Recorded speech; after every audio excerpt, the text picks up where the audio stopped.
Hey, I've got a message here in the group from certain someone who'd really like you to take his phone call. Yeah, well, we were having some difficulties, and that's why we went to break, and I believe he is on the line now. 502 area code. Mm-hmm. Annabelle. Hi. Annabelle. Yes. What are you wearing? I'm wearing my I blank New York t-shirt and a pair of jeans. Oh, yeah, baby. Yeah. I know. That's a very famous t-shirt in the jeans. history. Oh. Be hot. Oh. That is a historic t-shirt in the history of the show. I know. This t-shirt's lovely. I love it. I New York. You blank it. How you guys doing? This is John Dugan, by the way. I know. You're damn right. Well, not maybe the whole world needs you. Oh, it's all as cool as us and hang out with John. I think just by the voice, the world knows who it is. Yeah. Just by the innuendo, right? Yeah. Is that Troy? Is that It Troy? is. It is indeed, my friend. Oh, for Christ's sake. It is funny. I Troy miss just... you, man. I miss you, Troy. Nobody understands us.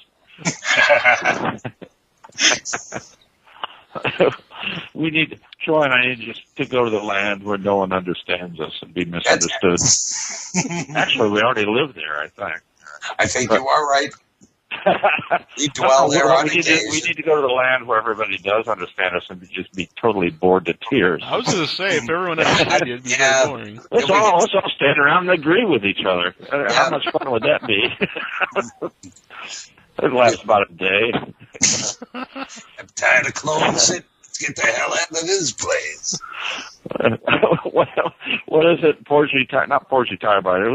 Hey, Troy, who was Porgy's sidekick? Mughead or Mudhead or something? Porgy and Mudhead, wasn't it? I think so. Yep. He said he was, and I was thinking, John. I was like, what are you going to do after we graduate? Oh, me? I thought I'd find a bunch of guys that dress alike and hang out. You get that from people anyway. It's like, hey, we ate the same breakfast cereal. Let's join a clique. Like, all right, sure.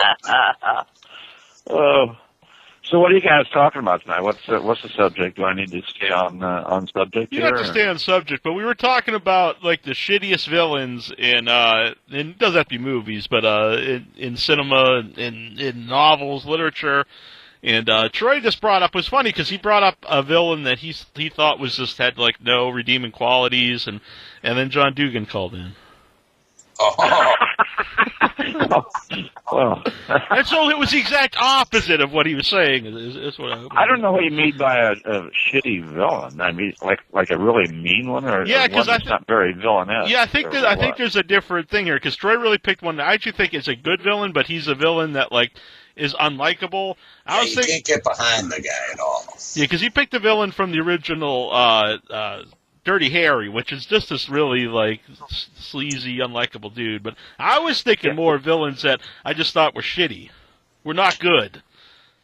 But I think you could take it either way. Okay, I think whenever I think of a villain, a character, a really despicable character, and this is television, it's not film, but it was a miniseries, was Falcon Eddie in Rich Man Poor Man. Oh. My mom just watched that recently. Do you remember that series? I vaguely remember. Series with wasn't like Richard Nick Nolte, and Nick Nolte, and they're working on like a freighter, in the Mediterranean or some shit, and Nick Nolte beats the fuck out of it. Finally, just beats the shit out of this guy and blinds him in one eye, just knocks one of his eyeballs out. And that guy, whenever I think of a fucking just sociopathic villain, I always think of that dude. I'll have to go back and watch that one again sometime. It's been years since I've seen that. Mm-hmm. I was done in the late 70s or something. Mm-hmm. Nolte was really young. Yeah, because a lot of the villains, like, in a way, you root for because they're cool, and, it's like you kind of want them to win in a way, but... no, this guy was just a scumbag, sociopathic motherfucker. Yeah, those are the kind where I think we're talking about. Whether it's like that or just they're just, whatever it is, you just can't root for this person whatsoever. Yeah, I went a different direction because all the ones I wrote down were just villains I thought were just the terrible. Like terrible? Yeah. Oh, okay. Uh-huh. I was like the lame back in the 60s, those old teenage movies where they all had hot rods and stuff, and there was always one if my girlfriend's listening, she's going to understand this because I do this character sometimes. But he's the guy that's always, come on, baby, give me a kiss. What's the matter? You don't like that? I know you like it because I seen Billy Joe and you doing this behind the school auditorium. That's sort of yeah, baby, you don't like it? I happen to know you like it. Because I seen you doing it in the bushes with Bobby Joe. And it was always like Bobby Joe and Billy Joe and everybody they all hop in names of they those. hop in these cut down like these hot rod Model A's and they all take off in a cloud of dust.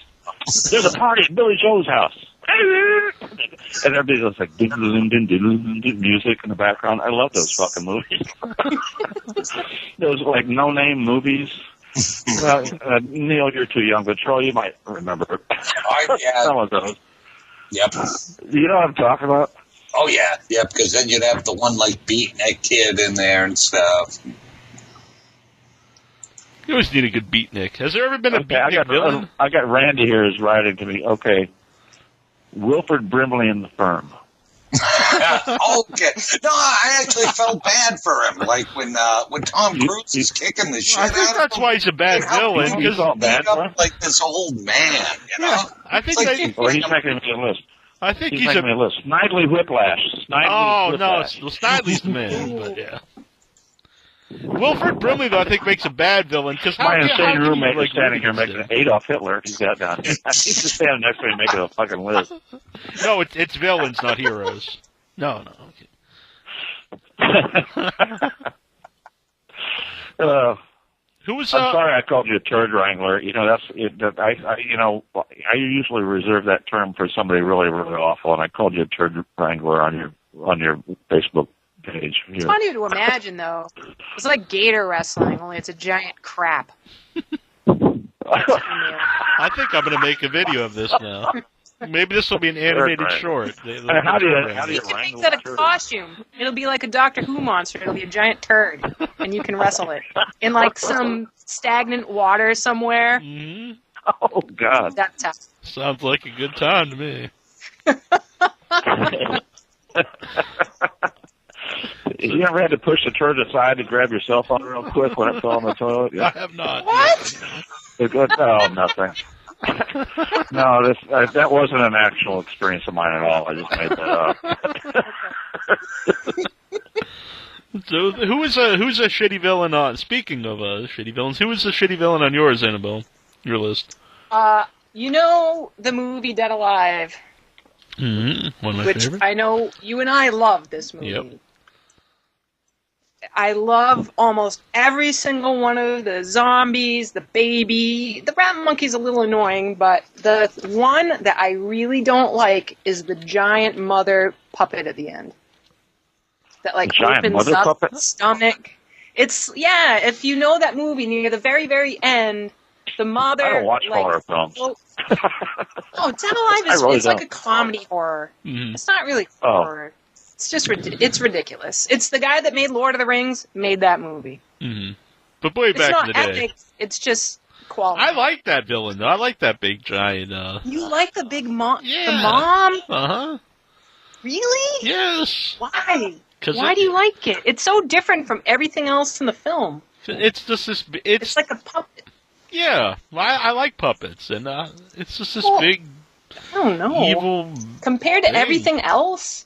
Like the zombie with the gnome sticking out of its neck is amazing. Mm-hmm. That's awesome. I just think it's funny. I love that guy. I don't know.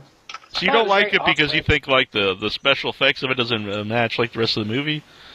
Yeah, kind of. It just seems really. I mean, I know everything doesn't make sense, but it goes beyond that. That's the only part of the movie I don't like. The rest of the movie is nonstop. I love it, except for that. When the mom eats a dog and then they pull the leg out of her mouth. It's fantastic. Wow. It is a fan. Yeah. I just thought of another villain type that I've always kind of dug him from an actor standpoint, and that's the old. It's like it's sort of a Tennessee Williams kind of Southern thing, but it's like. Let me see if I can do it. And this was totally made up, but it's like. Pardon me, miss. You may not remember me, but I was a business associate of your father's. My, haven't you grown into a beautiful young woman, all filled out and everything? You may not realize this, but when your father passed, he owed me $10,000. Albeit they were Confederate dollars, but a dollar is a dollar. Now, I'm sure we can work something out here. My, haven't you grown into a beautiful young lady, that kind of character. Those are creepy. Yes, You're very good at being creepy, John. You've done two creep sweaty, characters it's real so far. hot outside. It's hot outside, and there's all the Spanish moss is hanging off the trees. He's wearing a sweaty, wrinkly linen suit, with the big sweat marks under it. Mm-hmm. He's got a big double chin with sweat dripping off of it and all that. So this is like me at a horror convention in summertime. Yes. Yeah, exactly. Okay, I picture you now. We need to get you a white linen suit. Yes, we do. With short pants. With short pants, white linen suit. Uh-huh. Or maybe with a white linen kilt on the bottom. I'm digging it. Scarlet Baggers. What's Scarlet Baggers? Oh, Carpet Bagger, but a Scarlet Bagger. Randy here is giving me... Randy. Mm-hmm. Our roommate Randy. My list was more ones I just thought sucked, and so I actually picked who I really like the actor. I like Ray Liotta, but when he plays the evil wizard in The Name of the King, which is a Uwe Boll movie, and that whole film just has the worst casting I've just ever seen. Oh, that's a great choice. Yes. Burt Reynolds plays like this English The king. Yeah. And Ray Liotta's this evil wizard, and he's got like the heavy New York accent, and it is so, it's awesome. It is so well, bad. There's that old thing about Tony Curtis and something. It was like, yonder is the castle of my father. Yep. That was in like Spartacus, right? Where's your Messiah now? Yep. Yonder is the palace of my father. Yeah, yonder is the castle of my father. Yep. Well, that he's still wearing a wristwatch. He's wearing his wristwatch at the time. What's the other one there from around that time, like in the Ten Commandments with Edward G. Robinson's one of like the slave guards. He's like, yeah, where's your Messiah now? Huh? Yeah, what's your golden cap now, she? Little miscast. Okay, Randy just passed me a note. He says, the local sheriff in every 70s teen movie. Well, there you go. I think that was Claude Akins in every movie. Claude Akins played all of them? Yep. He just showed up whenever they needed one. Get Akins on the horn. When he wasn't doing denture ads, he would be doing the sheriff, like the local sheriff. Oh, man. Hey, Troy, you coming down to Atlanta? That's our plan. That's what we're scheming right now. Oh, my God. Katie, bar the fucking door. Yep. Atlanta won't be the same once we're done with it. This is dangerous. Friday's my birthday, the 7th. Oh. Put that on the do you have bail money? Because I'm broke. I'm a fucking actor. My birthday is also in February. It won't be that particular weekend, but we'll just pretend it is. We're aquariums. Fellow aquariums. Yeah, I'm actually a Pisces. I'm like. Oh, well, it's so weird. have to do with aquarium. I mean, a fish and an aquarium. Yeah. I'm on we the go cusp. together like a fish and an aquarium. Yes. I'm on the cusp. on sometimes I'm listed as an Aquarius, and sometimes I'm listed as a Pisces. Oh, you're a cusp? Keep your options open. Yes, I guess it depends. We had a whole family in the little town I grew up in, the Cusper family. Uh-huh. Yeah. They were all inbred, weird. People. A lot of inbreeding where I grew up. Can you do their voice? Yeah, really. And none of them could play the banjo, unfortunately. It would have been great if they were like really good banjo players and shit. Yeah, They could rock out. You know? Yeah. Did they make good fried food? Out of other Probably. Is there bad You know, fried food? their houses always smelled of fried food. There you go. I know how it is. You know, I've been around just such peoples. that old grease smell that sort of just lingers. Yeah, you know, if you go in there and lean on the wall, you're leaving with a stain. That is, oh God. Sounds very ominous. Shouldn't tell this. People might be actually listening to this thing. But I had this buddy, anyway, I won't say his name, but they lived right across from the school. And their parents actually let us smoke there. I was like 13 or something, 13, 14. They let us smoke out on the porch. And they had about 150-year-old Chihuahua, real fat, little old Chihuahua, blind and everything. And there was like a hole ripped in the bottom of the screen door. And me and my friends would be sitting out on the porch smoking cigarettes and spitting. I don't know why. You know, it's just something you do when you're a teenager. Spit, talk, smoke. I don't know what the spitting thing's about. Maybe you could spit the farthest, you know, and then do loogie spitting and all that. But this you could set your watch by this Chihuahua. About every 10 minutes, would come out on the front porch and go.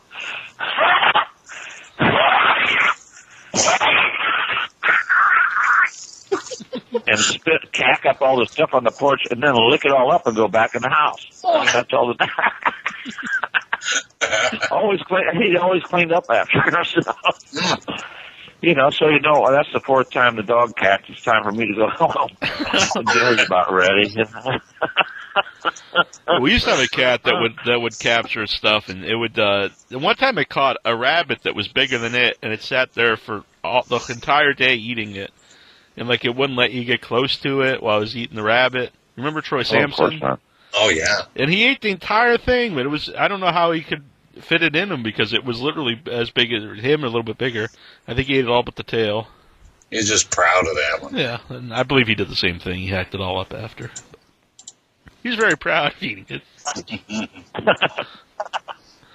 But I had a cat, too, that once brought a dead mole in food away the from a cat. No. Not a wise move. No. I had a cat used to sleep in the bed with me, Faye. And this when I was, I couldn't see it all before I had LASIK, and it would scratch at the door, and I'd let her in. And I went back to bed, and she was laying in the bed purring with me, and I was petting it. And then I felt something else, and here she had brought a dead mouse into the bed with me. Or a dead mole. What was it? A dead mouse? mole. Dead mole. Oh, well, at least it was dead anyway. That's true. We got Doug Taylor calling in. Do you have a terrible, a shitty villain you would like to talk about?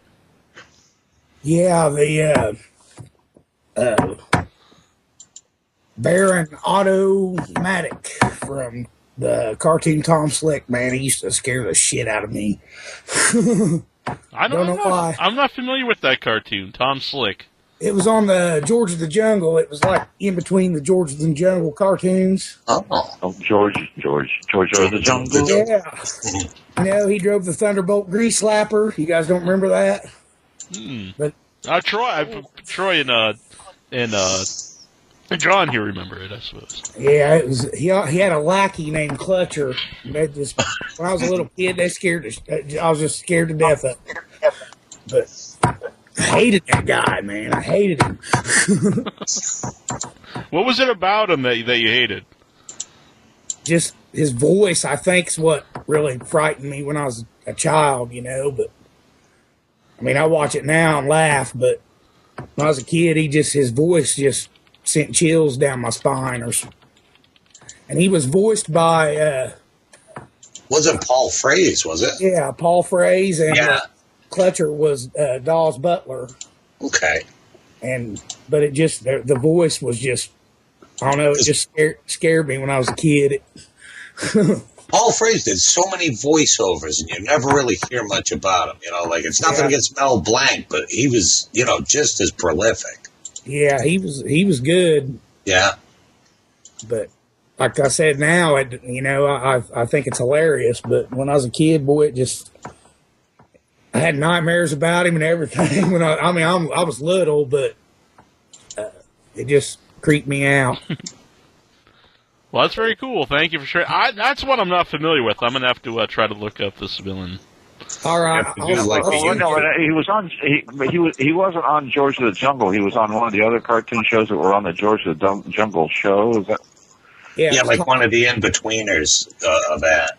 Yeah. Neil, I'll send you a YouTube link to the Tom Slick so you can check it out. All right, cool. Thank you. Okay. That sounds vaguely familiar because I used to watch George of the Jungle. But a lot of those shows, there was like a headliner, and then they had a couple other cartoons that were. Yeah. And that's where, like, a lot of those, like the Mighty Heroes, they were one of the in-betweeners for, like, I think it was Mighty Mouse or something. Yeah. There was also, on George of the Jungle, was Super Chicken. Oh, yeah, Super Chicken. Oh, a Super Chicken.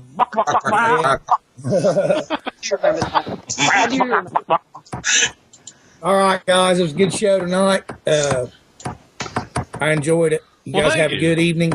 And it's going to continue. Mm-hmm. Thank you for calling in, Doug. All right, see you guys. See you. At Indianapolis. Okay, Randy Turman just passed me a note. Randy Turman just passed me another note, and this is actually a very important villain, which I had thought about. But Nurse Ratched.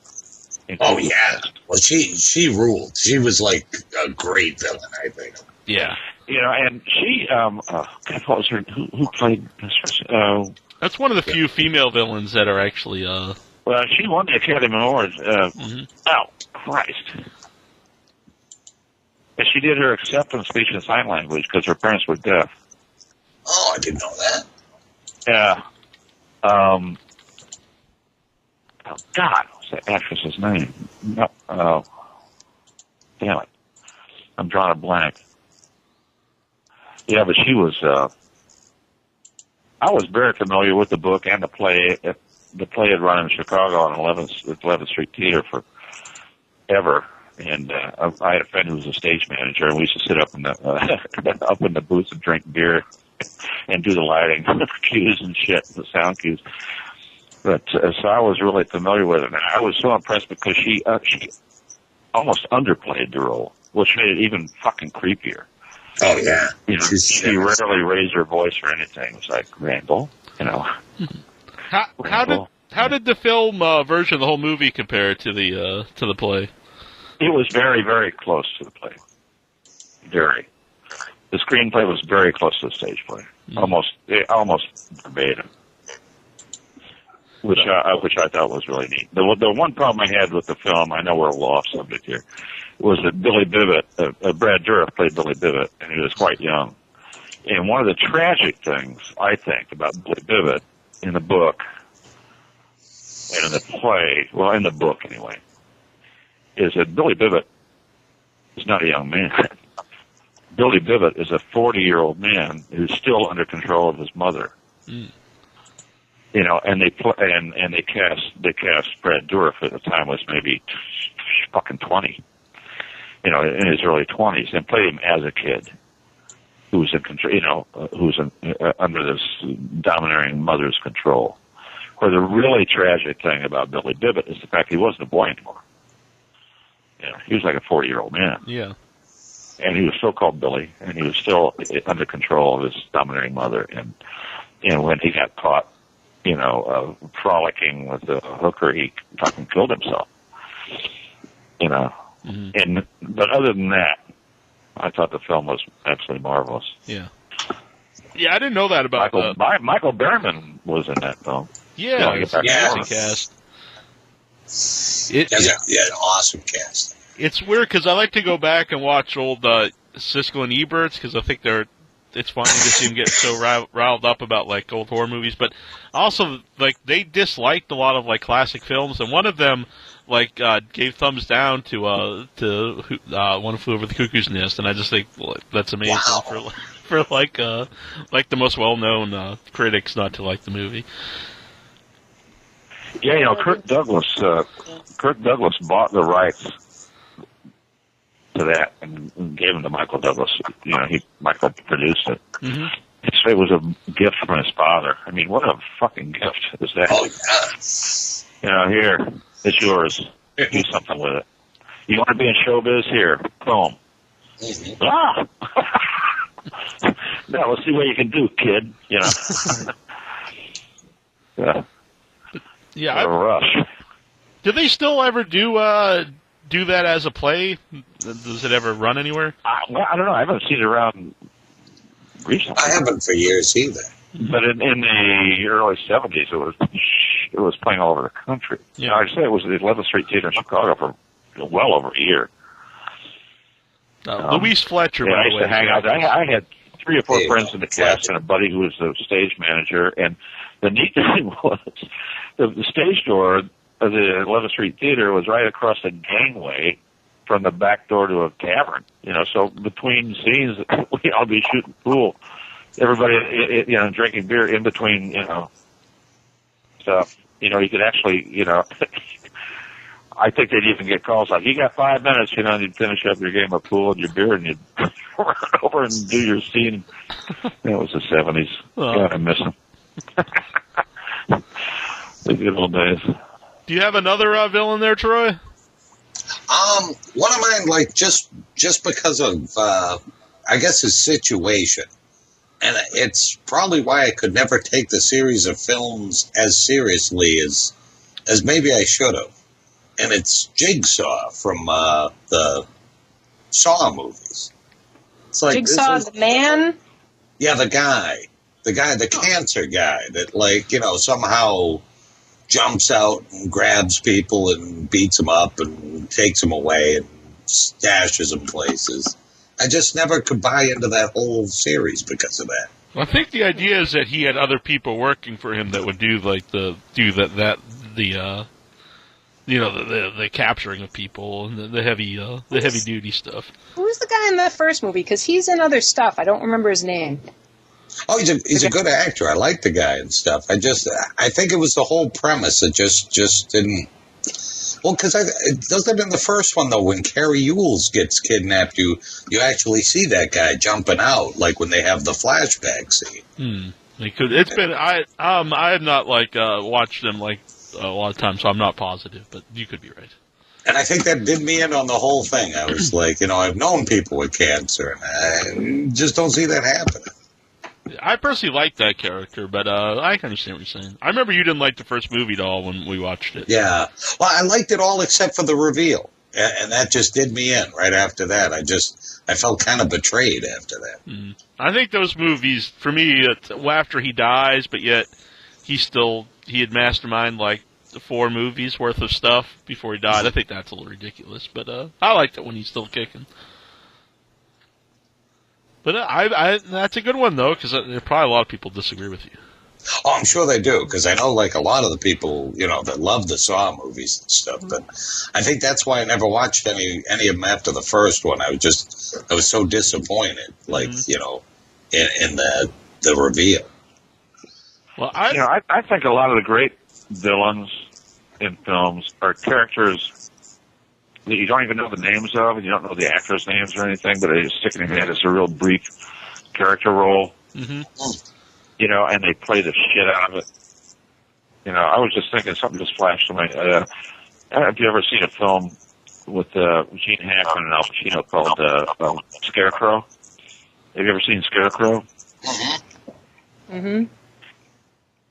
I have. Do you remember the guy that tries to rape Al Pacino in prison and ends up beating the shit out of him? Oh, yeah. Yep. That actor, I don't know what the guy's name is, but he always plays a creepy fucking guy. Mm-hmm. And he is really a good villain character.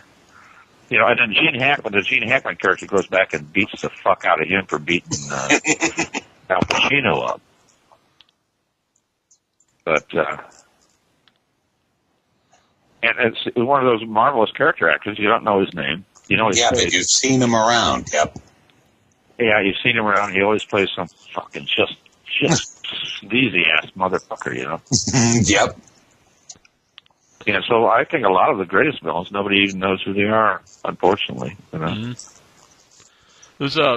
I have just, see, I went a different direction. I just picked stuff I thought was stupid. And I have the Killer Bunnies from Night of the Lepus. What? I didn't go with I can't hear over Troy's laughing coughing laughter. My gumball. Night of the Lepus, and in that movie, the villains are killer rabbits. And this is it's just not very frightening. You remember that movie at all, anyone? Or? Oh, yeah, I remember the movie. Mm-hmm. It was early 70s, I believe.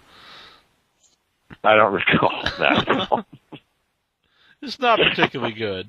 I mean, it's not very scary to be hunted down by a bunch of rabbits. No, I'm sure it would be, because they have really long incisors. You know, that's right. Very sharp, I'm sure. Mm-hmm. Annabelle. And they fuck all that. I mean, all they want to do is fuck. Now, that would have been a better movie if it was They probably rape you before they killed you. Yeah, I would have been. That would make They're really horny. That would have made a better movie to me if it was just a bunch of raping rabbits. No, you just figure they're going to fuck you, because rabbits, that's all they do. The horny rabbits in 3D. I had a friend in L.A. who had pet rabbits in her apartment, and you always heard that term, like, you know, fucking like a jackrabbit or fucking like a bunny or whatever. Uh-huh. And they would walk halfway across the living room, stop and fuck, and then they go over in the corner and they stop and fuck.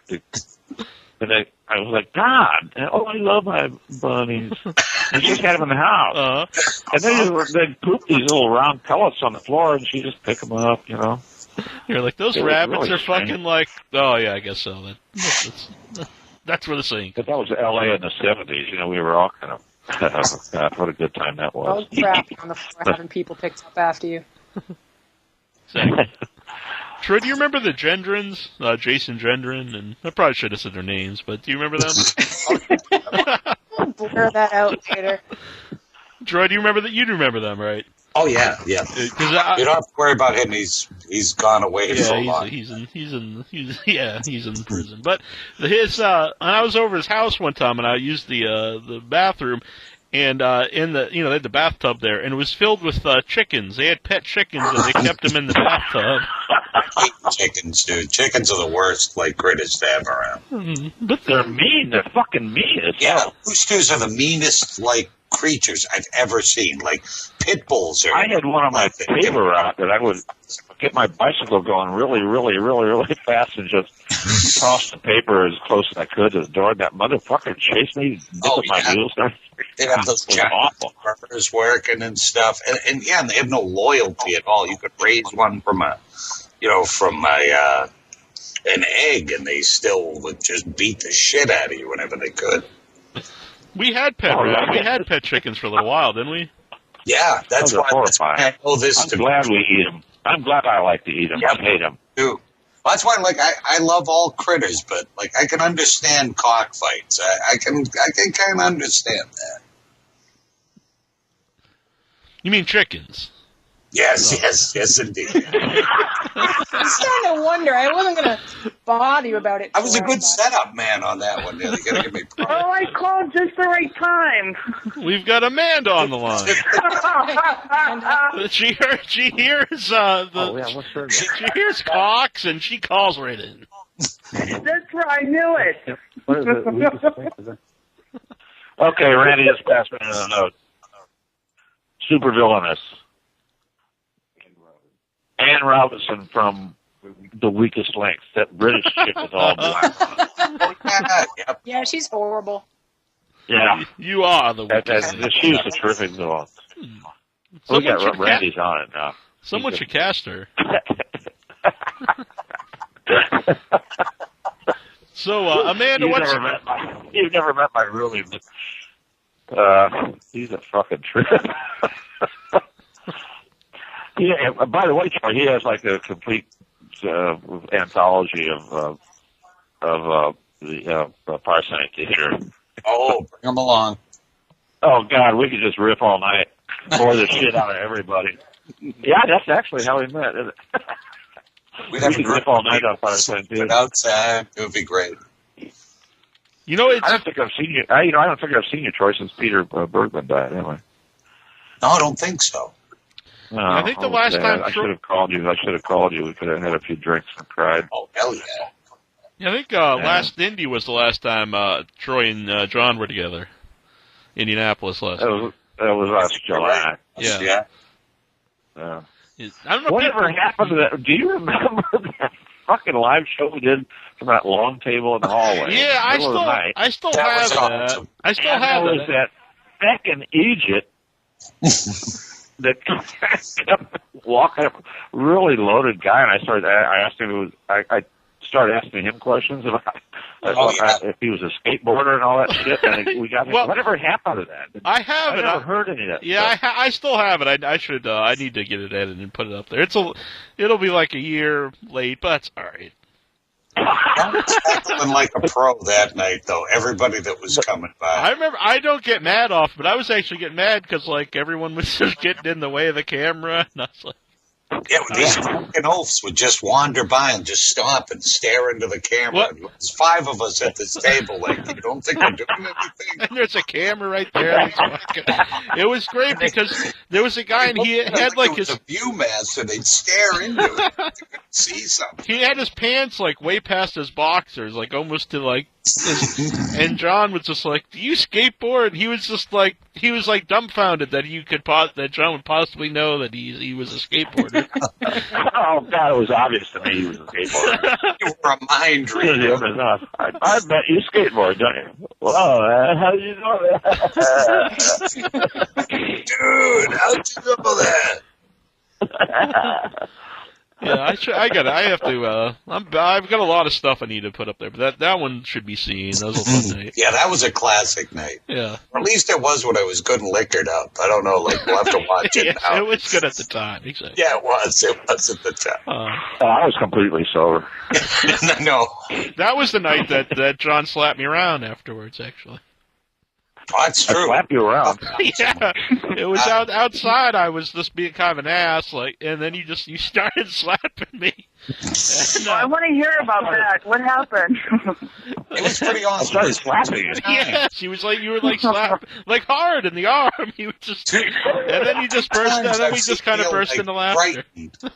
At the Days of the Dead, and one Those were love was taps. that giant stoner outside when he was doing his Roddy Piper impression. Oh, God. The guy that was Leatherface. Yes, I know who you mean. What's his name? Andrew Bernarski. Yeah, that was the first time. That was my first ever. That was the first person I ever met at a convention. He's a scary fucking dude. Yeah, he's just I saw he had a Roddy Piper shirt on. And I was like, I love Roddy Piper, And then so he started like wrestling with me in the lobby, and I'm like 5'4", and this guy's like 7 feet tall, and he's like fake punching me to him is fake punching, but he was still like hitting me like and I was like, okay. He's like, hey, you're gonna be Slim, I'll be Piper, and this rock will be the coat that I hit you on the head with. And he was like, no, I'm good, thanks.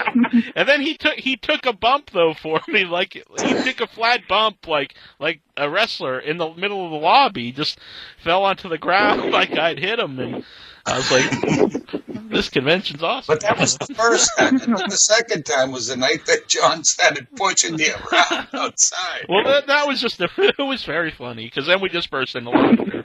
Oh, yeah. Yep. Those were love taps because I love you. I know. That's what you get for doing your impressions.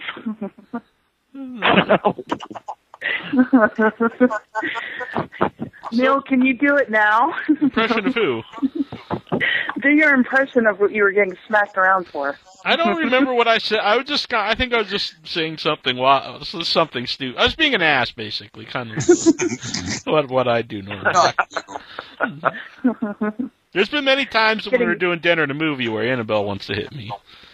That's not happening. True. I actually want John to teach me how to hit you properly. And not leave a mark, so. Yeah, how to manhandle Dale. Gonna be some lessons. How to manhandle him right. That's it. Rough pep them up a We'll get little it on bit. video it's so everyone in the land can know. No, it's basically how just to- an open-handed punch in the shoulder. It's just a straight arm open. You know?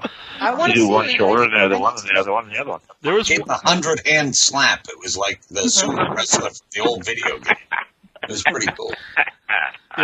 there was we were filming the one at that roast beef place, and we had people like standing around watching us like an audience. It was kind of cool, but then it was a movie we really disagreed on, and Annabelle's just like, "I will slap you in the fucking face right now." Give him a big slap. It was Must have been funny. the Smurfs, too. No, it was room 237. No. Was that scary? No, it's a documentary on. No, Oh, it's really okay. cool. Neil does Oh, not I'm like thinking it. something I else. like it very much because it's about people being crazy. It's about people Oh, I would like it then. who take themselves very seriously and are obsessed with The Shining in their own ways. So they have like conspiracy theories about different things in The Shining. Like one woman, and they talk so calmly about it, she mapped out the entire inside of the Overlook Hotel from watching the movie. No. Yes. I mean, Oh it's my extreme. God. It really is like maps. Well, what I didn't and we're like a about it draft was person. it's really Holy presented. shit. It's presented as a documentary about what The Shining is really about, but it's really a documentary about people that are obsessed with The Shining, not really about The Shining. And Really? I've never heard of that. I even think a lot of the editing of the documentary is done to really kind of make fun of the people and like make them seem. I mean, they're crazy anyway, what they're talking about, but a little crazier. And I was not. I think Well, maybe now, if I that's a film. was That's, very that's a different. film that did not follow the book No, very not at well. all. I didn't think. It was just, as much as I like Kubrick, I was really disappointed that he went I'm with so you. off of the screenplay was so off the book. I personally love the movie, and I actually, thought that the film missed the entire point of the book. Yeah, I'm with you, John. Jack Nicholson was awesome. He was so good in that It's movie. always good, though. Well, yeah, the acting was great. It was filmed beautifully and everything, but the screenplay it was so off of the novel. Mhm. It's the kind of thing you want to see the film first and then read the book, because then you'll like both of them. Yeah. You know. that's what That's what I did. I have as well. I think most people who are disappointed who don't like the movie are people like I know Troy doesn't like it. People that really like the book and then saw the movie. Makes sense because if you love the book and you're waiting for that movie and then it finally comes out and you sit there going, "This is not right," and why would they do it differently if the book was so good? I can see that as being a genuine grievance to have. I think that makes sense. Well, that's why it's always weird to me. Like, I think the best screenwriters do the least work. Like, you know, for like another King story, like when they did the Shawshank Redemption, they kept so close to the book. It kept it was almost verbatim the book. Yeah, yep.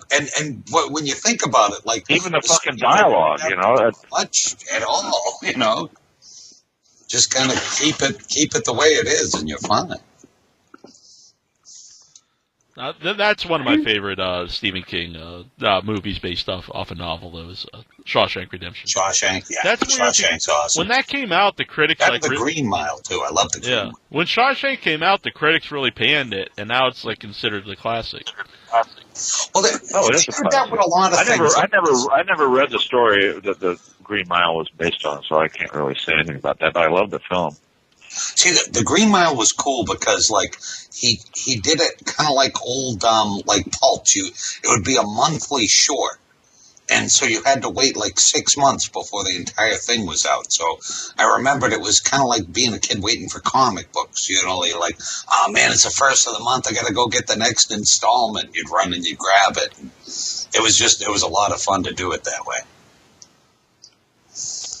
Did he do that for anything else, or just the Green Mile? I think just the Green Mile, as far as like that format went. Was the Shining book scarier than the movie? I never read the book. In certain ways. I mean, there's a lot more. The ghosts are after the kid in the book. Oh, okay. You know, because he can kind of make them become real. Oh, yeah, no, I never read it. Because he has that shining power. And so the whole hotel is pretty much like geared onto him. And they just kind of use the old man. To me, the book it's about the hotel. It's about the hotel. It's about evil existing in a place rather than a person, rather than in a human soul. It's about evil actually existing in the brick and mortar. This is my take on it, Troy. But it's actually about evil existing in the actual architecture, in the actual physical part of a place. Yeah, because the Overlook's been there for so long and so much bad shit's gone down there. Is it supposed to really be haunted? Like, is it actually haunted, not just in the movie, that hotel? Oh, it's a totally different hotel. Really there. It's just used as a set. Well, you can do tours of it and shit. Yeah, it's not a legit. What's that? Oh, okay. But the hotel they shot in, you could do tours of it and stuff. Oh, cool. So, John and Troy, do you think, because you guys read the book, do you think that the hotel is evil in its nature before people started staying there and those things started happening because of the hotel? Or would you think that the hotel became... That was kind of my take on it, was the hotel itself was evil. Well, because King throws in a few little things about where they even built the hotel, and bad shit had happened there, centuries before and stuff. So it kind of all bad shit kind of gravitated toward the hotel. Yeah, I haven't read it. Or if you happen to be there and you were susceptible. Yeah, yep. And then you had the character Crooks. Was it Crooks? Scatman Crothers played. Oh, yeah. Crooks, right? Who was that his him? little caretaker guy. And he had the gift. He had the shining, but he was, he was hip to it, and he knew that the kid had the gift, and he also knew that Jack, what's his Torrance. name? Jack Torrance. Yeah, Jack Torrance. Was susceptible in a not healthy way to it. He was just open to suggestion. Well, he was angry in a more subtle way in the book. He's just kind of he doesn't like authority, and he's not as overtly crazy as Jack is in the movie. Yeah. Right. Where in the movie you kind of see that coming. You got Shelley Duvall. Wouldn't take me long to smother her with a pillow myself if I had to live with her. I love Shelley Duvall. Don't say that about my Shelley. I love. She's the only real thin, skinny chick I've ever had a crush on in my life. I always think of her as olive oil. That's my problem. I adore Shelley Duvall. I've been in love with her since Brewster McCloud. I thought you that was... remember her in Brewster McCloud? Yep. Oh my God! I thought that's why it was fantastic. Don't ever say anything bad about Shelley Duvall. And now she's old and real skinny. She's still doable, I'm sure. Let's give her a call. I don't know. There's something just so incredibly attractive about that woman. Sorry, I said that on a national broadcast. She's going to be calling. Amanda, do you He'll have... be getting love letters from her now. Or just from every skinny chick on Facebook. I get the olive oil look-alike group coming to you now, Johnny. I heard you like skinny pale chicks, and I'm one of them. She was awesome. Amanda. Me. Yes. I think her and Robin Williams were so good in Popeye. That's where I remember her first from. Movies. I love that movie. I'd just like to live in that town. I'd like to live in that town they built. Sweet Haven. I'd love to live in that town. I'd want the apartment above the tavern. Oh yeah, hell yeah. In that town, you know, I'd be like, I could live cool. Wimpy's lifestyle, I think, there. You know, I'd have Troy living down the street. That's it. Cool. I'd have like a houseboat going or something. Yeah. Excellent. Is there an actual maze outside of that hotel or that wherever they filmed it? I always thought the maze was so creepy because I totally get Well, lost that's the other there. thing. In the book, it's not a maze. In the book, it's a topiary. Yeah. And Really? the shrub animals actually come to life and start chasing them and tearing at them. Creepy shit. Yeah, it's not. That would be hard to do in a movie though, without it being computer generated, don't you think? Well, they didn't having have shrubs come to generated life. stuff back then. They didn't have the But it looks good. Call up Harry House and get some claymation. It's a lot scarier in the book because it's a topiary and there's all these different animals and they actually come to life and start. Yeah, there's lions and everything going on there. Yeah. You know what I think was one of the weirdest parts in that movie is when he went into that one room where the chick was in the bathtub. And, like, he went in there and she was, like, all beautiful, and then they started kissing and she turned into, like, an old troll woman. Yeah, I thought that was so weird. What about the two little girls in the hallway? Yeah, they were weird, too. Yes. I just remember that one part. I always think the person dressed as like a bear giving the guy a BJ was probably the creepy. I live that, but it doesn't scare me. So what do you have against furries? We did have a theory that perhaps that's where furries started. I don't know. That's possible. Mm-hmm. So furries, is that kind of like, are those like bronies? I saw there's a bronies, there's a documentary on Netflix about bronies. You got to see the bronies documentary. It's one of the greatest things I've ever seen. It blew my What is that? What is that? John, Now, bronies are grown men that are obsessed with My Pretty Pony. And they have conventions. Oh, or is it My Little Pony or My Pretty My Pony? Little Pony. My Little Ponies, but they are very pretty. They are pretty. Very pretty. They actually, guys like And they actually have a line. They call it "Sweet Pony Ass." I'm sure you've heard that in the documentary. No, I was gonna make. Yeah, they have documentaries. They have conventions. Wait a minute. All these guys get together, and they like all dress in their Pretty Pony stuff, and they hang out. No, they don't. The voice actors and everything. yeah, Mike Holman is that's where I heard of it originally because he's like big into the brony scene. Yeah, I've never heard of that. That is so weird. There's these things where it's like a sex toy where it's a pony. I'm finding that right now. And she's Annabelle's gonna post a picture of it on the Facebook page, and there's like a little flap in the back with a little hole for guys to do their to have fun with My Little Ponies. I'm telling you, the Logo Network is the greatest channel I think ever. I have learned so many things from that channel. So now people know what to get John for his birthday in Atlanta. It has to be one that looks like olive oil, though. One with black hair that's skinny. I gotta get the unicorn. I mean the Pegasus. I think the unicorn. I don't know what you're doing with the unicorn one. Whoa. Yeah, because the actor that was Q in The Next Generation, he's one of the voices of one of the My Little Ponies, and like he was the big celeb at these things. And I'm telling you, he's making some bucks doing that.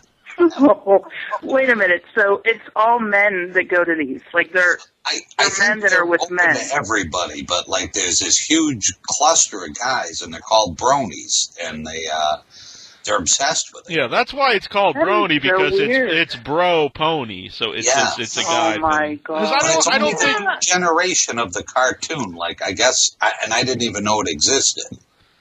And it's not Tartakovsky. My Little Ponies? Is that what's around when you're kids? Yeah, this isn't that group. This is like the next generation of that.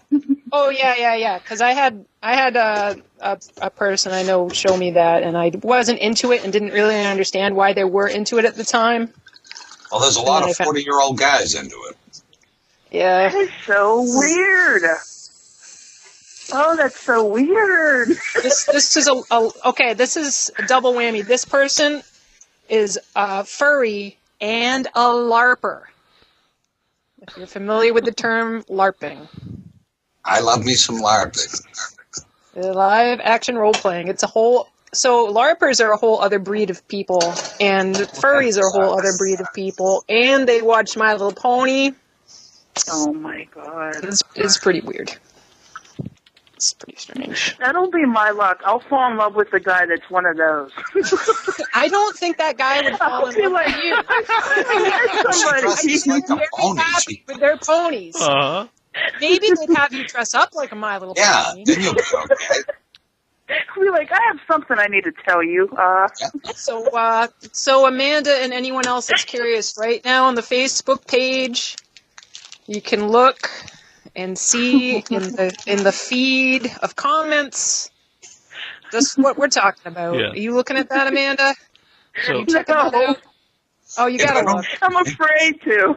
Take a moment and check it out. Sweet pony ass. That's what they call it, and that's what you'll see. Do you have Logo now? Do you have the Logo Network? what? Oh, I thought that was the name of a sweet pony ass. Do I have No. But on Logo, that's where they showed the documentary. They showed that one, and then the Glow documentary too on there. Oh, the Glow documentary is actually playing here in Somerville.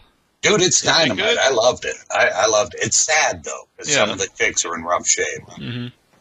I have no idea what that is. It's I was gonna say, what is it? Wrestling. Gorgeous Ladies of Wrestling. It was early '90s wrestling in Vegas. It was all women. That young men used to masturbate to. So I heard. I always, I was not a big fan. I used to masturbate to anything. So. What do you mean used to? That's why. That means last night. That's why he's been quiet for the last 3 minutes.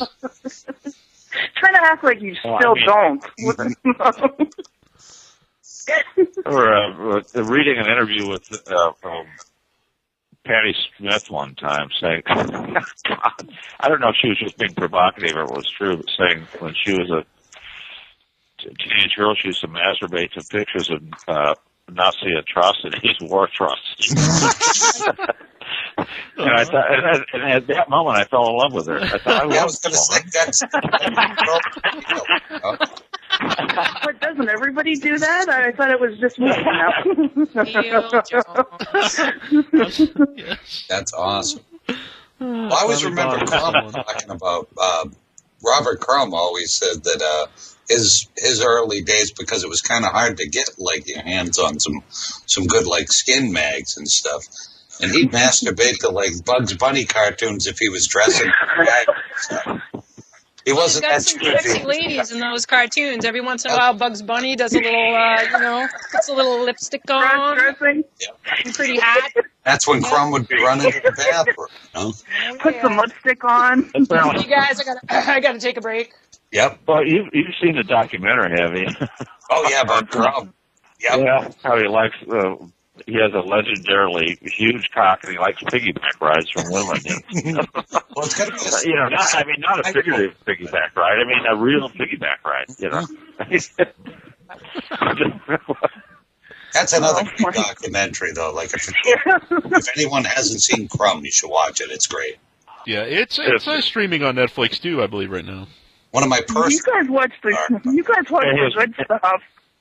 The interview with his brother is just wow. Oh, yeah, Max, or was it the one that's kind of like the religious zealot, or the other one? No, the one that was like the schizophrenic one that lives alone in the little shitty apartment. Himself after that. He killed himself. Yeah, shortly after the film, but.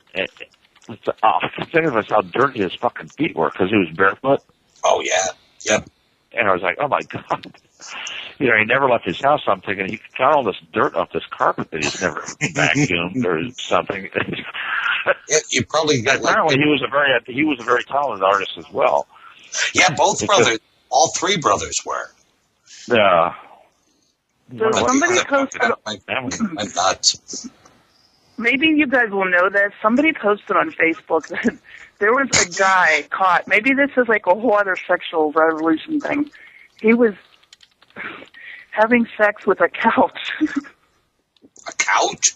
These things happen. In public. Ow. No. You know, Somebody put infections, dude. Somebody put a couch out on the curb. Yes. I saw that. And the guy was fucking the couch. Yeah, and then they get I don't get why they get I know it's public indecency or whatever, but I think if you want to go to town on a couch, you should be able to. Yeah, but could you imagine looking out your window? Darn Sam, Like, bring it home. Yes, I can, Amanda, and I'm doing it right now. like looking outside at a couch you just threw away, and some guy like. Yeah, well, you threw it away, so you don't want it anymore, and this Oh, guy my. wants it, so what the hell? It's like, kind of like a form of charity. Yeah, that's That's so gross. that's right. It's better than if he was doing it to a couch you had in your living room and you were keeping. Then you don't invite. No, then it might be entertaining. But if he's out on the street and there's like, Well, you can just invite him in next time, Amanda. Come on in. I've got a nice recliner right here. Mm-hmm. yeah, Is the I have a ottoman? lazy boy. It reclines. It goes in different positions. You'd really enjoy it. I think that's so weird. I'm sorry. Maybe that's going to be the I next don't think thing. you need to say I'm sorry. I think the man fucking the couch on the sidewalk.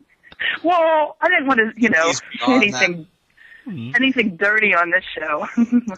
Yeah. In case any of us were So- related to him or anything. Yeah, anybody was offended by that remark. So we were talking about shitty villains, Amanda. Did you have one? Did you have a villain that you think is? What do is you mean by shitty? Like, Well, for- that is open. That is open for Yeah, we've all interpretation. kind of interpreted it differently. I don't know. Well, who did you guys say? It's been all over the place. Amanda. Just a villain that you think does like a crap job. It's not a good villain, or Pick the left. Or a villain that's You so have this need to- sleazy. Do you have this need to fit in, Amanda? Are you saying mean things? What did you say? What did you say? No. I said Just pick asking the if you have left. a need to fit in. He's an easy. Oh, I don't have a need to fit in. I fit in anywhere. Thank you. Well, give us a villain. Give us a villain, Amanda. Either one that you think is so shitty that's lousy, or one that is like How about the purple pie man? the purple pie man. what? What's that from? What do you not like about him? I just did the most thick-ass drawing of him like a week ago for Pete's birthday. No, you didn't. I did too. I will get it and I will post it. What's the purple pie, man? I must know. From Strawberry From Shortcake. Strawberry Shortcake. Oh, Freaking bomb. You freaking traitor to your childhood. Oh. Say such How about Gargamel? Gargamel. Yeah, now you've no, offended me. he's good in the Gargamel's movie. man. But as a cartoon, I'm not a fan. I like his cat. yeah, Azrael. Yeah, Azrael's. But his little toady sucks. When he gets that little kid that hangs out with him, awful. Well, yeah, well, that's when they jump the shark, when you start.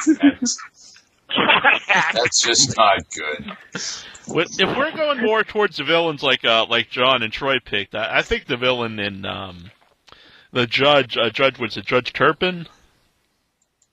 Oh, yeah, Yeah. Judge Turpin's he's a great one. Yeah, from The judge in what? In Sweeney Todd, Yep. because he's that great sleazy yeah, bastard. he's just this when real he's looking sleazy at this- dude, and he's talking about raising that girl, and she's like her daughter, but then he's like trying to marry her and have sex with her, and he's just a really skeezy dude. Now, what is this in? Sweeney Sweeney Todd? Todd.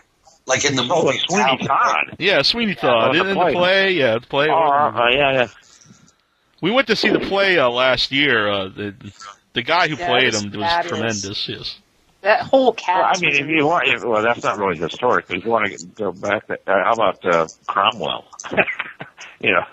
We're talking about fucking villains.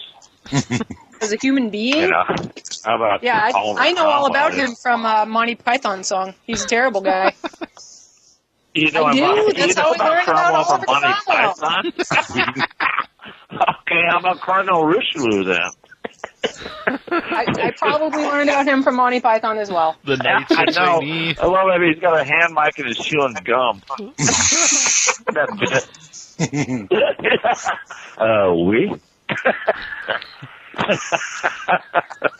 I did have one particular villain that I wanted to save for my last one because I just think it's the worst in any movie, and that is, if anyone ever seen the movie The Happening?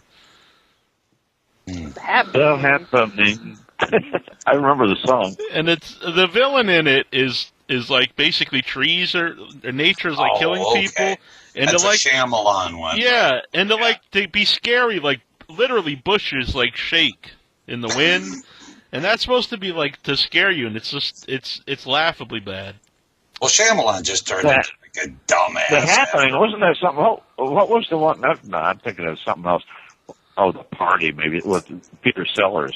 Oh yeah, that's a great one. But there's no villains in it I can think of. I was thinking about it. I'm thinking The Happening. I was thinking The Party. So. Well, remember the old Peter Sellers, the Lady Killers. There's some like great villains in that. Oh, that was a great movie. I love that. With Alec Guinness. Yeah, Guinness. Yeah, that's a great movie. See, you forget, like, you remember Guinness as, like, Obi-Wan, and you forget, like, what a good, like, comedic actor he was back in the day. He was very creepy in that movie. He was great. What about the Candyman? He's a good villain, right? Yeah, well, I think he's a cool villain. I wouldn't say he was like a I've never seen it. Don't tell Tony Todd because he hates me anyway. He already hates me. Oh, does he? We had a really nice experience with Tony Todd in Rock and Show. Oh, actually, no. He likes me now only because he can't remember when he used to hate me, I think. I had a little incident with him a few years back, a show in New Jersey. But I think he's totally forgotten about it, so I haven't reminded him. No, that's your best bet. How about Clint Howard from the Ice Cream Man? He's a weird villain. He's a great sleazy bastard right there. Just Clint Howard himself is a pretty. Even when he's creepy to look at. Yeah, even when he's a child, when he was in like the old Star Trek. He was so cute on General Ben. Yeah, but do you remember that Star Trek episode where he's like the alien guy in that? And he's like dubbed with like this real manly voice. Yeah, that was awesome. I think Clint Howard's the kind of guy, though, if you invited him over, he might fuck your couch. That's what I'm thinking. Jesus, right. I will include that if I ever try to get him on the show. By the way, we have a couch. I have a couple more like shitty villains on my list. All right. One of them, I love the actor in most things, but I think it's the movie that left such a bad taste in my mouth. But it's the old De Palma flick, Dressed to Kill. It's Michael Caine in that one. Because he's such a ripoff of Norman Bates. Mm-hmm. Do you remember that? Michael Caine and Michael Caine and it was 1971 or 1972. I was still in theater school. That was a great movie. But it's just who's the chick in it? Oh. I thought of the most ultimate sleazy bastard in a movie. And I can't think of his name. The guy that was in Silence of the Lambs. Oh, yeah. Hannibal Lecter. I'm thinking he means Jane Gum. You're not thinking of Hannibal Lecter. No, not Hannibal Lecter. The guy that dressed up like the woman and was like dancing around. Gum. And yeah, is that his name? Gum. James Gum. To the Good Boy Horses song. Yeah. That song came on when we were in a diner once. Yes, it did. Fan-fucking-tastic. I didn't even notice it's not until a song I was you hear editing. every day. No. And then I started doing the dance in the mirror. Ted Levine. It's Ted Levine. The actor? Oh, that's his name? With the nipple ring. He's also in a movie called Bullet with Tupac. He's in Monk. It's in the Mangler. I'm actually really happy for him because he's good at what he does, and now he's got Monk, and he's pretty much set. He's a creepy man. He's got that great gravelly voice that you can only understand every other word. He's in Flubber also. He's a flubber. That's awesome. Duckman is the president of his fan club. Nice. In fact, I love him so much that I got underwear just like him, and I run around and act like I'm a Vietnam vet, even though I've never even been anywhere near a recruiter's office. By the way, Duckman has joined us. Hey, Randy, Hello. I got you. I teleported in from outer space. It's a way to do it. I was initiating a peace treaty. Have you been falling anymore or getting hurt anymore? Yeah, I fell in the arse the other day. But I haven't broken anything, but that's because I'm made out of plastic. Every day's an adventure for Duckman. Why do you always fall and hurt yourself? Oh, I got run over by a cement mixer and me hip. Right? You've got to get run over by a steamroller like the old Don Martin cartoons. Well, then you can We pick can me fold you up like, Yeah. we can do all kinds of shit. I love it. I need miss to, You were to live in a bubble then. You're always hurting yourself. The duck in a plastic bowl. God. Starring John Travolta. but I always survive and I always come back. That's autographs, apparently. Just I have a lot of medical. What'd you say, John? Yeah, somebody from Plan 9 from outer space. Plan 9 from outer space. Maybe Tor Johnson in that. What? Tor Gotta have Johnson? Tor Johnson from Plan 9. Well, if he's not around, we can always get what's his name, George Steele. Yeah, that's true. That's true. He was a perfect Tor Johnson. Neil's got some really good interviews with him. Yes, I have. Yes, I have. With Mr. George Animal Steel. He's one of my favorite interviews, actually, that I've heard from him. I always enjoy his stuff. He's hilarious. Plan 9 from outer space. I've never He's talking thought about Plan 9 from outer space right now, right? I never thought that was like the best worst movie, as like a lot of people do. I just think it's kind of dumb. Oh, it's very dumb. Oh, yeah. That's yours. I got it for you. I think because it's Lugosi's last film, they make a big deal about it. Do you have What a do Killer Clowns? Killer Clowns? That's a good movie. Yeah, is that the one you were talking about, Killer Clowns? The acting in that is like Oscar worthy. Well, what do you guys? Speaking of really bad horror movies, I was just talking to a filmmaker friend of mine, just having a drink or two down at the Monkey Ranch with a young filmmaker, and he brought up something about Troll 2, and there's a documentary out about the making of Troll 2 that's supposedly hysterical. It's great. Do you know anything about this? Yeah, actually, Annabelle and I went to see it a couple months ago at they did a midnight showing of it, and so we went and saw Troll 2. Yeah, I saw the documentary on Netflix, and then we had two of the cast members on the show.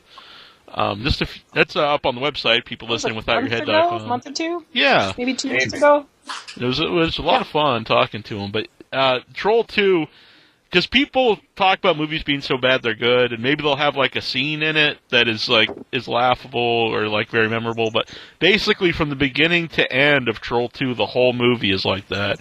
The dialogue, the performances, the story, everything about it is just like mind-boggling. Even just the way people talk, because it was written by someone who English wasn't their first language, and that explains a lot. I didn't know that. And they wouldn't let them like change the dialogue. They had to like say it as it was written.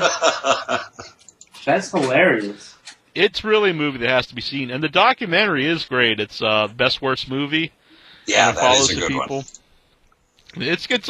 Part of it's a little depressing too, because like they talked to the one guy who plays the dad, and he didn't know that like the movie had like this following at all, and then he just discovers it does, and he's a dentist now, and he's like thinking about leaving being a dentist because he thinks he can have this career now as an actor again, and like doing all these conventions, and then he goes to to like this one convention, and there's a lot of people, you know, because it was like the first one they did. Then he does this other one, like I think in England somewhere, and like literally no one goes to him, and you can just kind of see like him just kind of like his like he's all excited, and then it just like slowly like fades away that he realizes that he should probably stick to being a dentist. But it's a really good document. He seems like a really nice guy in there too. We had him on the show as George something. Being a dentist pays really well, from what I understand. So. I would believe so. Has to. And it's hard to become a dentist. And plus, Troll 2, there are no trolls in the movie. No, it's goblins. Yes. Which makes it. That's what makes it even better. Uh-huh. It's not even a sequel to the original Troll. Wasn't it? Wasn't it just they named it that? So I'll be honest, I've never seen Troll 1. Oh, it's I great. don't It's got know. the kid who played Atreyu from Neverending Story. It's the only other movie. Well, yeah, apparently they have nothing to do with each other, though, right? Yeah. Troll 2 was only named that because they wanted to take the because Troll 1 was so popular. Is it really popular? I remember it. I'm pretty sure Troll 2 is more well known, and it's because it's so bad. For Troll 2 to come out. When it came out, I was excited about it, and then I went and saw it and was like, "What the fuck is this?" Like it had nothing to do with Troll 1, and I was so confused. And I was like, "Did somebody give me some really good drugs this week?" And then they pulled it out of theaters pretty quick, and so now the DVD has done all these special favors for us, and we're releasing things. I'm able to take the two and compare. But yeah, we had George Hardy. Wait a minute. Was it really called Troll 1 or it was just called Troll? Troll. No, I mean, that's a pretty fucking egotistical thing. I mean, to assume there's going to be a 2 to call your film number 1. Neil, that will be in the title of our first I was thinking the exact same thing. We're totally stealing that idea. Anything and put 1 behind it. That's a what's brilliant idea, actually. I like that.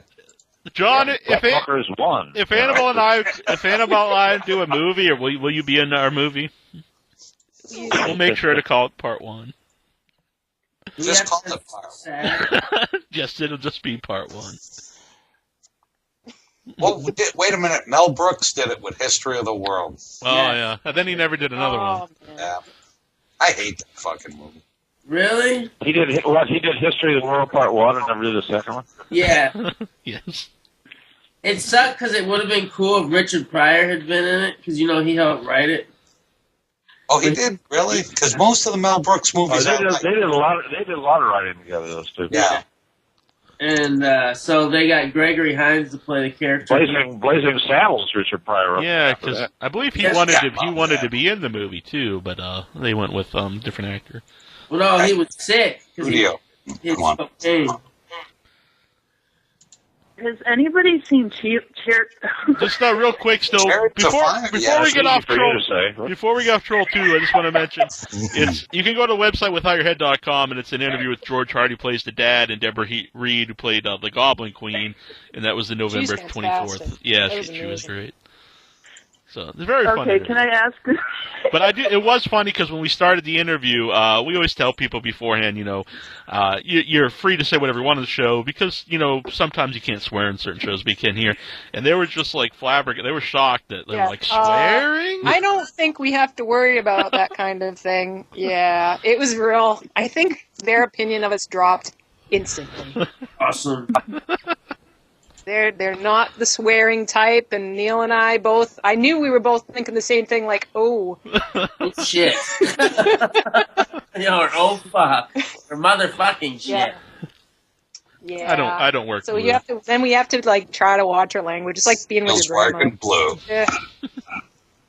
No talking about bronies and fleshlight. Yeah. No fucking mature. couches or anything like that. So basically, I'm just a guy in a funny hat at this point. All my material is gone. That's taking away your most powerful weapon. This is mouth. All right, have you seen Cheerleader Camp? I don't even know what the fuck that is. I've never an X-rated film. No. Narrows it down. No, then I haven't seen it. I saw something like it, but it was definitely X-rated. It's a horror movie in parentheses. It's, supposed to be a horror movie. Like, and I watched it the other... Huh? Like a horror? Like $12.99 over outside of Walmart? WHOR? Well, yeah, it's supposed to be a scary movie. But it's so funny that it's scary. You know, it's so funny. And I was watching it the other night, and I thought it was the funniest line I've ever heard in a horror movie. Do you guys want to hear it? No. Yes. Okay. I think it's funny. I was laughing out loud, but of course nobody will laugh when I say it because I'm building it up so much. There was this old, like, creeper in the movie. He was, like, you know, drunk and, you know, like, just an old creeper. And there was, like, a camp which there was a whole bunch of cheerleaders. And he was sitting there watching them do their moves and stuff. And he said, these girls are getting me harder than a 10-pound 5-cent bag of Jawbreakers. What? A what? Oh my goodness. A 10-pound bag of Jawbreakers? Yes. Harder than. Apparently that guy was tortured.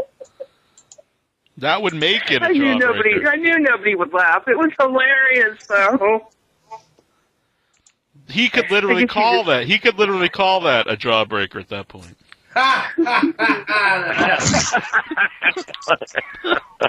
So, like, how weird, like, how Is that random a would Jawbreaker? for someone to say a 10-pound, 5-cent bag of Jawbreakers?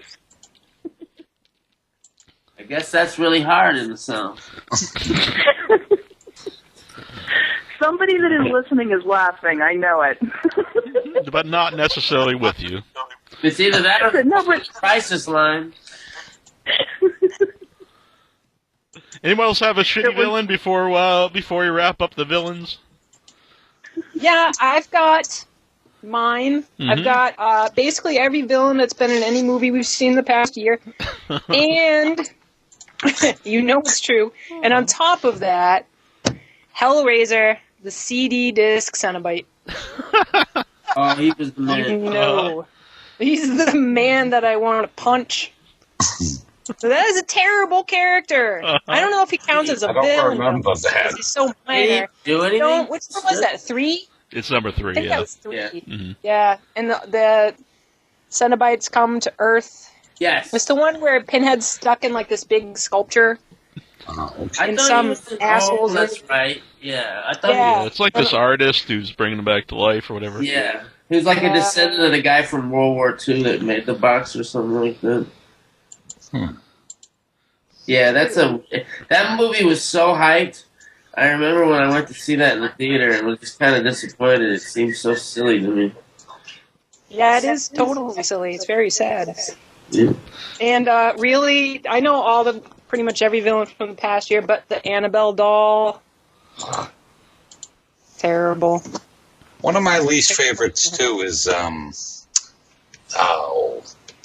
don't even know if he had a name, but the bag-headed guy in Nightbreed. I fucking hated that guy. Bad. Yeah. The bag-headed guy. Yeah, he was like the bag-headed serial killer. Oh, he was like a doctor. Fucking monster. He's a psychiatrist. Oh, I kind of liked it. He didn't want you to know his identity. Oh. I don't remember that particular character, but I always usually think it's pretty creepy when I always think the Jason, when he's got the sack on his head, is a lot creepier than the Jason. Well, I like this guy's head. look. I thought the look was pretty neat, but I just thought the character was lame. I have a Clive Barker directed that. Yeah, there's a new version of that out. It's I think it's coming out this year at the theaters. I'm not positive, but Interesting. yeah, it's like the director's cut. It's got some name, I forget the name. But anyway, I have Robot Monster on mine. It's the old it's like the gorilla, the guy in the gorilla costume and a space helmet on his head. Yes. That was the most disjointed monster ever. That's pretty awesome. Did they do that just because they couldn't afford the whole gorilla suit or something? Well, I guess they wanted to make it look a little different. And they succeeded in that. I also have Darth Vader from the new trilogy. That was Yeah, I put that down too. I thought you were putting Anakin like Skywalker. Yes. as So, a kid. Don't need to see Anakin as a kid. no. I don't mind. I don't need to see Anakin at all. He's terrible. Yeah, we want Vader. Junk. Sad. Jabba the Hutt was a pretty good villain. He was. Except he is in the original Return of the Jedi, but when they CGI him into the Star Wars in the new cuts, that's bad. I've only seen the first 3 films. Yeah. I don't. Well, you can't get the original cut anymore of Star Wars. You can only get the new ones with all. I used to have the first 3. My father-in-law at the time recorded the first 3 on one long play VHS tape for my daughter. So you could sit and watch all three of them in order in a row, which was pretty cool. You know, if she had like the flu or some shit, you know, she was home from school and I was home with her. Just roll her up on the couch and slap that baby in. I'd order in a 12-pack from the liquor store down the street to deliver it. You know, we're good to go, man. Yeah, hell yeah. I was a good dad. We watch the original trilogy. Tombstone pizza in there. God, that sounds terrible, but I really was a really good dad. Tombstone pizza is good. Tombstone pizza. But the thing is, I think the funny thing is that this is going to, and I don't, my daughter may be embarrassed if I brought this up, but Jabba the Hutt, if you notice, has a classic, unilateral cleft lip. Yes. Look at pictures of him. No, he does. He has a unilateral cleft. My daughter was born with a unilateral cleft. So there was an extra creepy part to when I was watching with her and Jawa came on. Yeah. You know. But so somebody just, you know, the monster designer thought, I'll just give him a cleft lip. And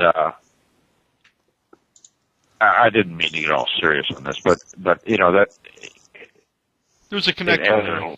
You know, watching that with your daughter, who you know, at that time before she had all sorts of plastic surgery, pretty much looked like that. Well, she didn't look like Jabba the Hutt, obviously, but had that sort of. God, do they get us in Australia? They do. Yes. That's where she is. Oh, yes, shit. they do actually. There's a listener. Oh God. I don't know. Oh, she'll understand. She's known me for 30 years. Neil, you met her, and did you meet my daughter? Yeah. Yeah, I met her at one. It was in Indianapolis. I think summer before last. Yeah, she was at the show. Yeah.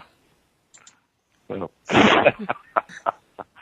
Okay, sorry I brought that up. No, because it kind of personalizes it a bit, you know. If you watch, that was an interesting. But nobody's ever mentioned the fact that Jabba has a unilateral. No, I've never even noticed that. I never look at it. Yeah, and now you'll never be able to look at him again without Exactly. Oh man, you're gonna have to make a But Jab is the man, and I don't know if you know this, but they did. Then they CGI'd him into the first movie, and it's really terrible. Well, I know you know, Duckman. I was telling John. So they didn't make a 3-dimensional creature, huh? No, it's very bad. And he's smaller, and he's walking. $40 million on the thing or something. And he's walking around, and it's bad. Well, Randy just said they painted Shelley Winters the first time. Yeah, well, just Shelley Winters. Some green paint. Speaking of the Anakin, though, what I think is really bad is they take out the actor who plays Darth Vader in the original movie, in the new cuts that they put out, and they CGI in Anakin, the kid who plays Anakin, over him. Yeah, so I think you're taking this guy like out of history and out of this movie that he was in, and I don't like that. See, Lucas has too much money, then he can just sit around and dream up goofy things. Yeah, and it's not even like a separate cut. It's like that they put that out, and then you can't buy the original cuts anymore But either. you know, So eventually he'll just be gone. Disney loves money, so they're gonna re-release the original cuts at some point. I don't think so. I don't think you so. don't think they'll put out a collector's edition and charge you like $100? Oh, absolutely. They'll put out more than one collection. They'll put out more editions, but I don't think they'll ever put out the original uncut edition. No, I Oh, don't. I bet you they will. They would have I done it think by it'll now. be really expensive. You have to pay like $250 to get it almost like a 14 disc I don't set. think they're putting Yeah, out you the can be out 3D. there the first fucking day with $450 in your hand, too, you fucking geek. Oh, yeah. Yes, I would. I'd be there. No, I would. Of course, the thing is, you can get the original on Laserdisc. Yeah, but that's like, but I mean, you could get the original on VHS if you find the old VHS. But I mean, they're not putting out new ones of the original cuts. Is the point? That's kind Have you seen it? Have you seen the backstage photographs that what's his name did? He's posted. The backstage photographs of what? of Star Wars. Yeah. Of who put out? The guy who played Chewbacca. He posted a bunch of stuff this week. Oh, really? Like on Facebook Yeah. or online? You know, just off, behind the scenes shit. Mm-hmm. He was apparently just snapping photos all the time. He was a whole bunch of black and whites up. You ever seen him? Mm-mm. It just happened this week. There's a really great picture of Carrie Fisher and her Peter Mayhew? her body double, like sunbathing in their bikinis during the break during the Jabba the Hutt scene. It says that Peter Mayhew. Yeah. It says he denies releasing those pictures. I'm going to post the link Well, to it. somebody did them. Well, apparently he took them. I'm going to put the link on the Facebook page. There you go. Chewbacca actor Peter Mayhew tweets behind-the-scenes Star Wars photos. Paste Magazine. But then he's denying that he did it. But I think he took them and somebody else tweeted them. Well, he apparently took the photographs. Yeah, it says a disproportionate... Well, how did somebody else get a hold of them? He sold them to somebody, and then they released them. It said there were over 1,200 pictures. Probably someone got mad and he just said, "Oh, somebody else did that." Or somebody died and then they're like grandkid, Or Harrison Ford wanted money or something from him. After Ender's Game, he needs a lot of money. Well, he got paid, so I doubt he needs any money. That movie sucked from what I heard. Actually, it was kind of cool, though. Last year when I was in Los Angeles, I went to the, it's a movie studio, and they showed me some of Ender's Game before they added the special effects. I was up in the projection area watching it, so that was a neat experience. Yeah, that's got to be a cool book. Yeah, but I understand. I saw some of it before they added the special effects. So you saw like the blue screen and like these X's floating around, but you saw the actors actually acting. And they were actually screening the movie without the special effects, and I don't know, it was just kind of a neat experience. Yeah, I've never seen anything like that. That must be pretty wild. Yeah. Lionsgate when I went to Lionsgate Studio. Oh, fuck Lionsgate. No, wait a minute, no. Residual stuff 2 weeks ago. No. They don't have bad. I think let me reel that back in. But speaking of Star Wars, or David Prowse, who played Darth Vader, that was one of the only people who asked me for money to come on the show, so that never happened. Did you know he's not allowed at any official Star Wars conventions because he's like harassed Lucas for money so much? I don't know, I see his name on stuff. Well, Lucas has the money. He can give Prowse some cake. He can. Well, that's what Wikipedia says, and Wikipedia's full of shit, so I don't know. I can't justify my source. Wikipedia said I died the other day, so I don't always... At least you got mentioned. I am listed as famous people who graduated from Sandwich High School on Wikipedia. Wikipedia? You and Duff, the cake guy. Yes. I don't remember him at school at all. It says that he graduated like a year before me, and I never saw him. He's Cake Boss, isn't he? Not Cake Boss, he's the other one. Ace of Cakes. That's right. Little Jewish kid. He used to work at the Sandwich Pizza House. Really? Yep. So you remember him? I do. But I think he was like from a military family, so they were only here for like a year. Ah, I see. You know, it's kind of funny since we had John here. John had known Troy and I, like, from the conventions for a long time, and it was like a year or more till he found out that we were brothers. Huh. Yeah, he knew us separately. I was the crazy smoking guy outside that we talked there, and then Neil was the guy inside. Well, you don't really, in all fairness, you don't really look a lot alike. Not really, no. And there's a pretty large age spread there. Yeah, I do think we sound much different as well. Yeah, I have more of the you accent than Neil does. You sound like a fucking gangster from a 1940s movie or something. And Neil sounds you like do. a game show host, you know? A game show host? Oh, Neil does? Yeah, don't you think? He's like Guy Smiley or something. He's got that beautiful, like, crisp voice. Guy Smiley is awesome. Guy Smiley. Oh. Nasty Trebek. All through school, though, all the teachers would always call me Troy. Really? Yeah. Because they're fucking stupid. Yeah, that's true. But, like, weren't anything alike there either, because, like, I was always in trouble, and Neil was, like, a model student. Of course. He was doing all his shit sneaky.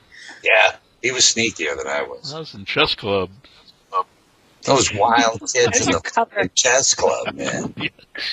I still have my chess club trophy. My God. I sleep with it at night as I cry myself to sleep. Did you polish that thing up? That's not all I'm polishing at night. You should have a horror chess tournament. The horror chess board would be cool. That would be pretty cool. You could make a really badass one. Like the black side be like demons and shit, and the white side be like angels and have them fight. It'd be good versus. Oh, yeah, that's an excellent idea. Have another fucking drink. I'm inhaling. Yeah, I'll sink my life savings into that, baby. I'm gonna carve my. We got a caller here. Who is this? I fear who it is, but who is this? It's me, Jimmy Jam. Damn it! I thought it was the Pope. It is. How many phone numbers do you have, Jimmy Jam? A lot. 2. You keep blocking him. He has to keep getting new ones.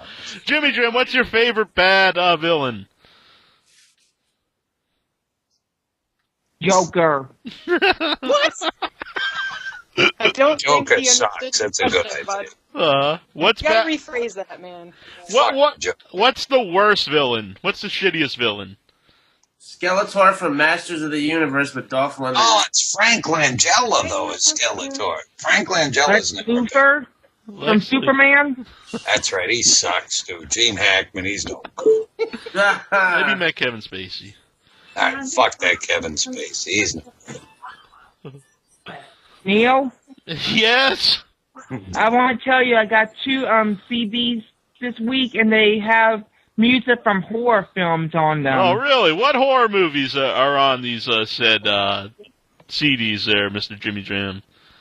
The old Universal classics from Frankenstein, Bride of Frankenstein, stuff like that. So you're listening to like music from Bride of Frankenstein? He's rocking down the house today. Jimmy Jam, will you sing Earache My Eye? Sure. All right, do it. Yeah, sure. That's amazing, Troy. It's I love definitely not the Pope. track. I do, too.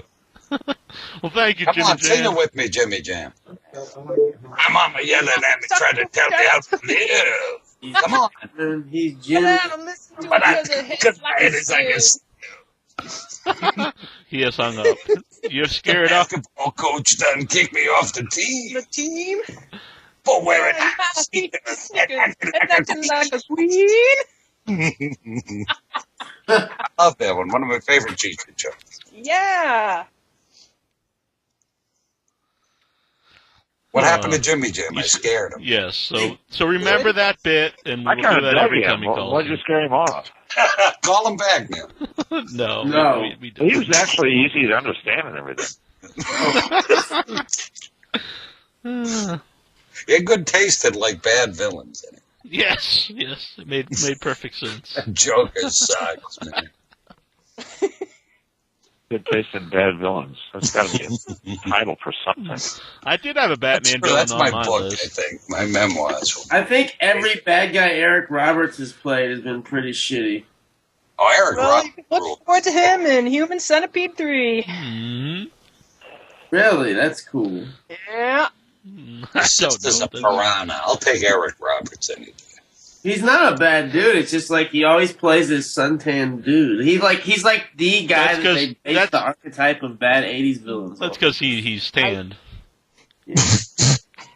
Who were we talking about? The bad son? Eric Roberts. Eric Roberts. Eric Roberts? I've never seen any of the Human Centipede movies. Really? Are they good? Oh, they're great. They are great. Yeah, I never watched That's them. fun. What are you waiting Yeah, for? you should watch it while eating a big bowl of chili or something. Yeah. And A giant bowl of chili. How can you ask Annabelle and I if we think the Human Centipede movies are good? Do you pay attention at all? Like, They're like best friends with No. Lawrence.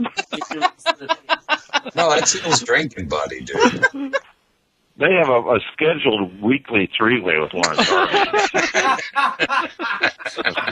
So, do you like them or not? on Thursday. I'll be over at 8 o'clock, precisely 8 o'clock on Thursday for our three-way. Make sure you have a bottle of scotch and plenty of beer. He's a whiskey sour man. Oh, really? So, do you guys not like them or you do like Those are them? great. I have never Honestly, seen one of the films. I don't really care to. I think they're fantastic. That's Annabelle and I had met through the Human Centipede through the first one, and yeah, I think it's a great movie. The first one, I didn't really even want to see Human Centipede because like the premise, like no, this sounds stupid. But if you watch, it's a great movie. It's really the basic. I don't think the premise sounds stupid. It just sounds disgusting. But it does. But really, the movie isn't graphic at all. It's all it's all and it's really like it's a basic like evil doctor, mad scientist kind of movie, but with a new was twist told to to me it. that it's about a man who wants a dog. Nah. He loved his dog. Kind of. Dieter Laser steals the movie, though. I mean, Yeah, he's awesome. Yeah, he's amazing. I mean, everybody does a great job, but it's built around him. It just is. One of my favorite scenes in it is when he kisses his own reflection in the mirror after he creates a Human Centipede, and it's just amazing. He's got all these great little, like, ticks and stuff, things like that, like where he loves himself. The doctor just loves himself. Didn't he like never? He's such an odd little man. I saw him I just saw him in England. You're thinking of Lawrence. Yeah, he's in the second Lawrence, one. yeah. He's not in the first one. But he's in the second one. Did you ever get to meet Dieter, John? No. German man. I thought we were No, talking I think about you're thinking of the two different movies. Mm-hmm. Yeah, I don't think Yeah, John might not know that there's two different different. villains in the movies. Lawrence is in the second one, and then they're both together in the third one. From what I understand, I haven't seen it yet. Well, no one has. They are. Well, but Lawrence was not in the first. Lawrence was not in the first one. No, that's why it's so amazing. It's Dieter Laser in the first one, and he's more of like a stereotypical, like, mad scientist. And the second Peter one, Graves. I thought he Yeah, was dead. exactly. in the second movie, Peter Graves? No, Peter Graves. Dieter Laser. Laser. He's a German actor. Oh. That's Yeah. his whole history. Is there. Peter Graves. Peter Graves that would have been awesome. The second movie is about a fan of the first movie. So in the second movie, the first movie But don't give is it a away. movie. Well, I That's mean, a major plot point, man. it opens right What into the hell the is film. wrong with you? It opens. You find out right as soon as the movie Two opens. people here that He's not haven't gonna seen watch it anyway. I don't think that matters if you're gonna watch. Are you serious? No, because it doesn't spoil the movie because you find out right away when you watch it. Yeah, he's watching it right What's at the the first beginning. movie? Is it really gross? I don't like really The gross. second one is way gross. There's a lot of ass to mouth. This first one, I don't think is a graphic Oh, movie at not all. really. It's they're all bandaged up. Yeah. It's still But the ass second to one, mouth. though, especially if you see the uncut one, There's still it's tons of so booty. gross. Just the sound effects alone will do. Well, the second one is Yeah, is bring very out graphic. some brown. Mm-hmm. It's the second movie with barbed wire on his penis. The second movie is actually a lot like because of the use of the color in the movie. They only in what's the movie about the Holocaust where they only use the red? Schindler's List. They only use the only color you see in the movie is red. And then in Human Centipede 2, the only color you see in the movie is brown. I'll just leave it. That's weird. Yes, it is weird, Amanda. But no, you should watch them both. I think you'd really enjoy them. Mm-hmm.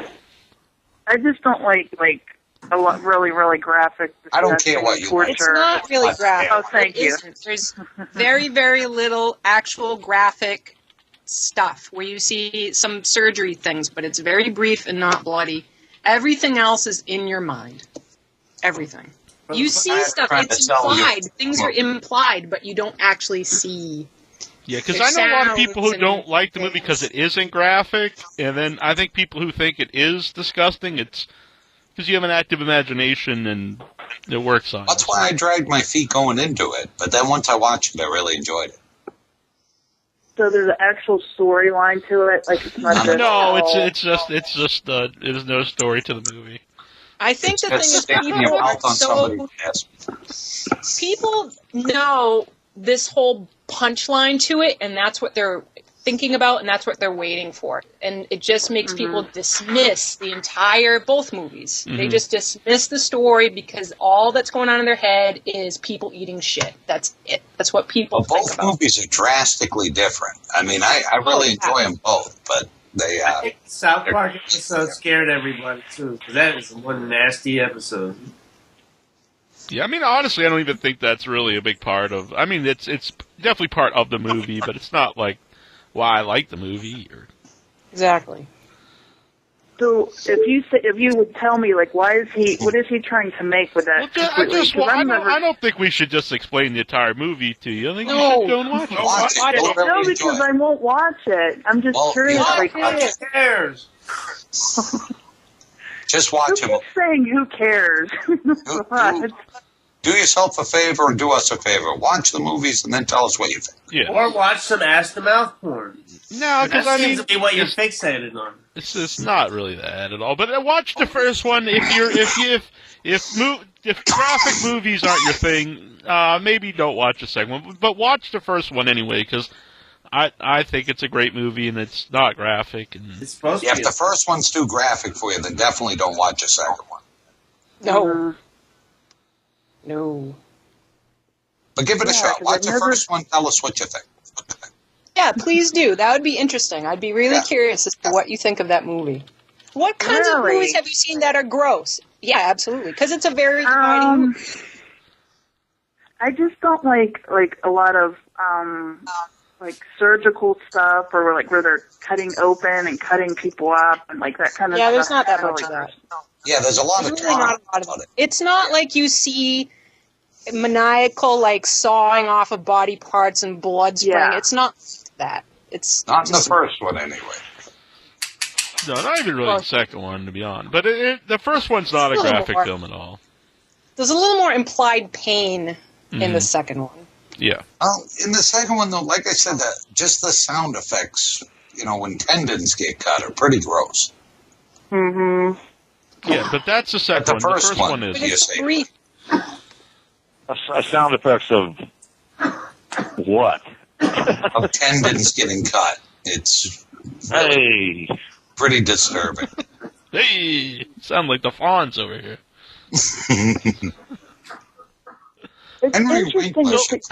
John, how was your meeting with Lawrence? Was that a good time? John, did you have a good time when you met Lawrence in England at that convention? Yeah, he was sitting down with me. I felt kind of bad for him. He was only scheduled on Saturday. He was a little. Actually, Lawrence was a little upset because it was a Saturday and Sunday show, and he had said he wanted to do both days, and they only had him scheduled on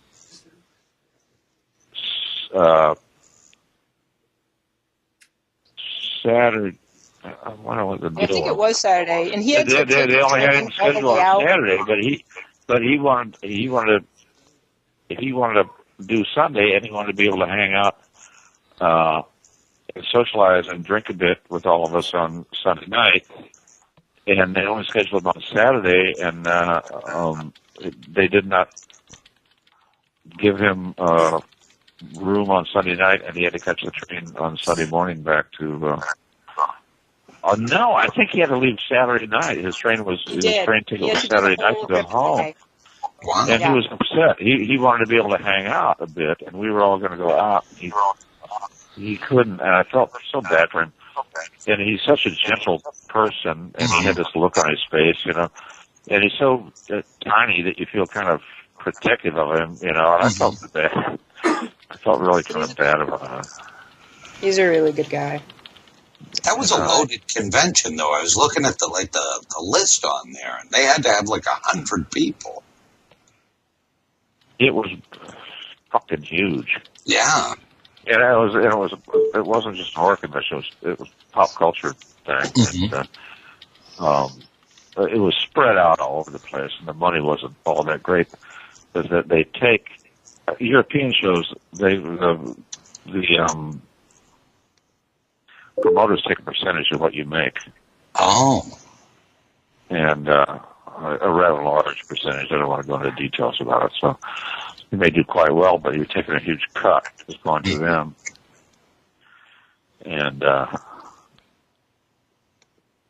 so it wasn't as profitable as it could have been for me, but he only lived an hour and a half train ride away, or an hour train ride away or something. But it could have, I was expecting more.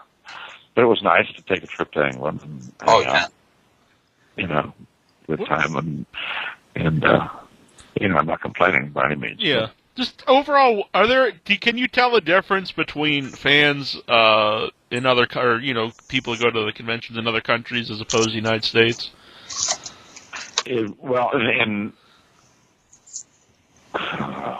Or is each country different? That's a hard. Well, I've only done Germany and England. Mm-hmm. Because I've heard some from a lot of people that not that people in America aren't friendly and everything, but they're a little I don't know, Jade, but because they have so many conventions here, and maybe in other countries they're a little more like since they don't have as many, they're. They were in England. I'd have to. They'd be standing off 15 feet from my table. I'd have to wave them over. Come here, come on. And plus Chainsaw was outlaw, not outlaw. Yeah. But, it was one of the. It was a video nasties, wasn't it? Until just a few years ago, it hadn't been shown for years and years in England. So, they lightened up their censorship laws there, and so a lot of people have just seen this this sort of, Chainsaw and many other films, I think, in the last few years. So it's kind of new to them in England. Germany's also, was censored there, but the show I did in Germany was a little more. The people were a little more willing to come up and talk to you. Mm-hmm. I literally would have to wave people over. They'd look at my banner and just stand back and look at me. I'd say, "Well, come here. Come over here." Like, you look a lot different than you did in that movie. Yeah. And of course, all those answers, it's not all that much different. And the thing is, and this is in Birmingham, England, is they're speaking the same language, but Jesus Christ. I had a wee bit of a hard time understanding it. I'm from my grandmother had a heavy Irish accent. I'm pretty familiar with dialects. I studied dialects and all that stuff in theater school. Whoa. Man, to get, a working class guy from the west of England, up to your table talking real fast to you, it's like, whoa, hold on, bud, what are you saying? What did you say? There's something I wanted to bring up to you, while you're here is, we went to see, Texas Chainsaw Massacre as part of they had a movie marathon at a theater here. And it was the first time I saw the movie ever. No, it's the first time I saw the movie since knowing you. And so it was like a little different experience. Like, you know, I know you now, and so I've seen you. And there's a little dance you do as grandfather. And I was like, that was like the scene that I could really, like, that's, you know, I could see John doing that out of makeup and really, sitting in his chair. Yeah, and he's doing like a little happy dance when he's going to kill the girl. So excited. Yeah. A little dance that I do? Yeah, there's like just kind of like wiggle around, excited in your chair. I think because you're sucking in that girl's finger. Well, yeah, that was a direction I was given by Kim Henkel. Mm-hmm. Just asked if I had ever seen a newborn child nurse before. Oh, okay. And I said, yes, I have. You know, I had several, a younger brother. I probably couldn't remember that, but I had a niece, two nieces and a nephew at that time, and I'd seen children nursing. And he said, do you know how they get excited? They start tucking their feet up, and they start working their hands and everything. I said, yeah, I know exactly what you're talking about. He goes, that's what I want. So I just did it. You did a good job. Yeah. Yeah. Troy's got a... Well, go on. It was kind of neat because, this gorgeous woman sitting in front of me, and she's tied up, and I'm sucking on her finger. It was pretty cool. I was 20 years old. I was a bag of hormones for crying out loud. Oh, yeah. Unlike now. Around. Unlike now, is that what you said, Admiral? Yeah. He's oh, good line. He's jaded now to women tied up and sucking on their fingers. I don't know. Can't imagine. I think people know just being in your presence. It's just an aura you put out. Well, we have. Oh, really? I have an aura now. Now I have an aura. John causes Aura of hormones. break out simultaneously. Disco music plays and beer arrives. Like everywhere he goes, it's a celebration. It's true. That sexual tyrannosaur aura. Yep. Goddamn sexual tyrannosaurus. There is always a. You can really. Who is that other person talking? Who is that? Duckman. Duck? Yes. You met him in Chicago. Yeah, the skinny little white guy in the suit with the glasses. You're from Chicago? No. You're around He's at Chicago. the Chicago I'm from a couple hours south of Chicago. Oh, okay. White Trashville. He was with me at the Chicago Days of the Dead. Yeah, I know. Duck. I remember Duck. Yeah. But Troy's going to take off, and... oh, no, my hero. I got to get going, folks, but... Hey, Troy, it's been a lot of fun. I'll see you in 3 weeks, I guess. Absolutely, John. We'll celebrate your birthday and little birthday drink. We'll have a good time. We'll keep all these young people, control these young folks, make sure they don't get in any trouble. That's true. We'll keep an eye on them. You know how it goes. So they don't understand the fine art of maintaining a buzz. That's it. It's a fine line, you know? Yeah. I'm going to write a how-to book. I like that. Titled The Fine Art of Maintaining a Buzz. All right, kids. Thanks for a great show. I'll talk to you all later. See you, Mr. See you, Troy. I love you, man. Bye-bye. Love you. See you tomorrow, probably. Yes. Absolutely. Yes. Yeah, he's got to get up early. He's an early man. He's got to work for a living. Yes, indeed. Well, we want to thank you for calling in, John. It's been a lot of fun talking to you. Okay. I'm not cutting you off. I just assumed that you've been on here for a while. And you probably want to take off. But you can stay if you like. You can stay as long as you want. Hang out as long Randy's as you passing me want, another note. I got another note on a villain. Uh-oh. All right. All right. Closing time. Rutger Hauer in The Hitcher. Awesome. Okay. He's a very sleazy man. The Hitcher, that's a movie I really like while they're in the car. Then I think it really just goes overboard with, like, all the craziness. But in the car, it's some great scenes. I think Rutger Hauer is an actor. He's a man. Villain. Yeah. Just in general. Mm-hmm. Doesn't he speak like 5 languages? Oh, more than likely, yeah. He's Dutch, but yeah, they all do. You ever been to Holland? You ever been to the Netherlands? I want to go. They speak English way better than we do. I mean, yeah, and then Yeah, he's great in Blade Runner. Yes, he is. Oh God, when he's dying, that speech he does when he's dying about, and then there's like a tear in the rain. It's gone. Life is gone like a tear in the rain. And then he fucking dies. Like, he's sitting there in the rain. He's just like, yeah, he's terrific in the Blade Runner. He's great in that Stallone movie too with Billy. Yeah. What is that? Stallone is like, yeah, he's terrific in that. Yeah. You ever seen like on some sort of a ski lift kind of thingamajigger gondola thing? What's the name of that movie? It's like Nighthawks or something like that. Oh, I know it. I know the movie you're talking about now. It's got Billy D. Williams. Mm-hmm. Yeah, he is good in that. Yeah, he's great in that. Nighthawks, yeah. What about Pennywise the Clown?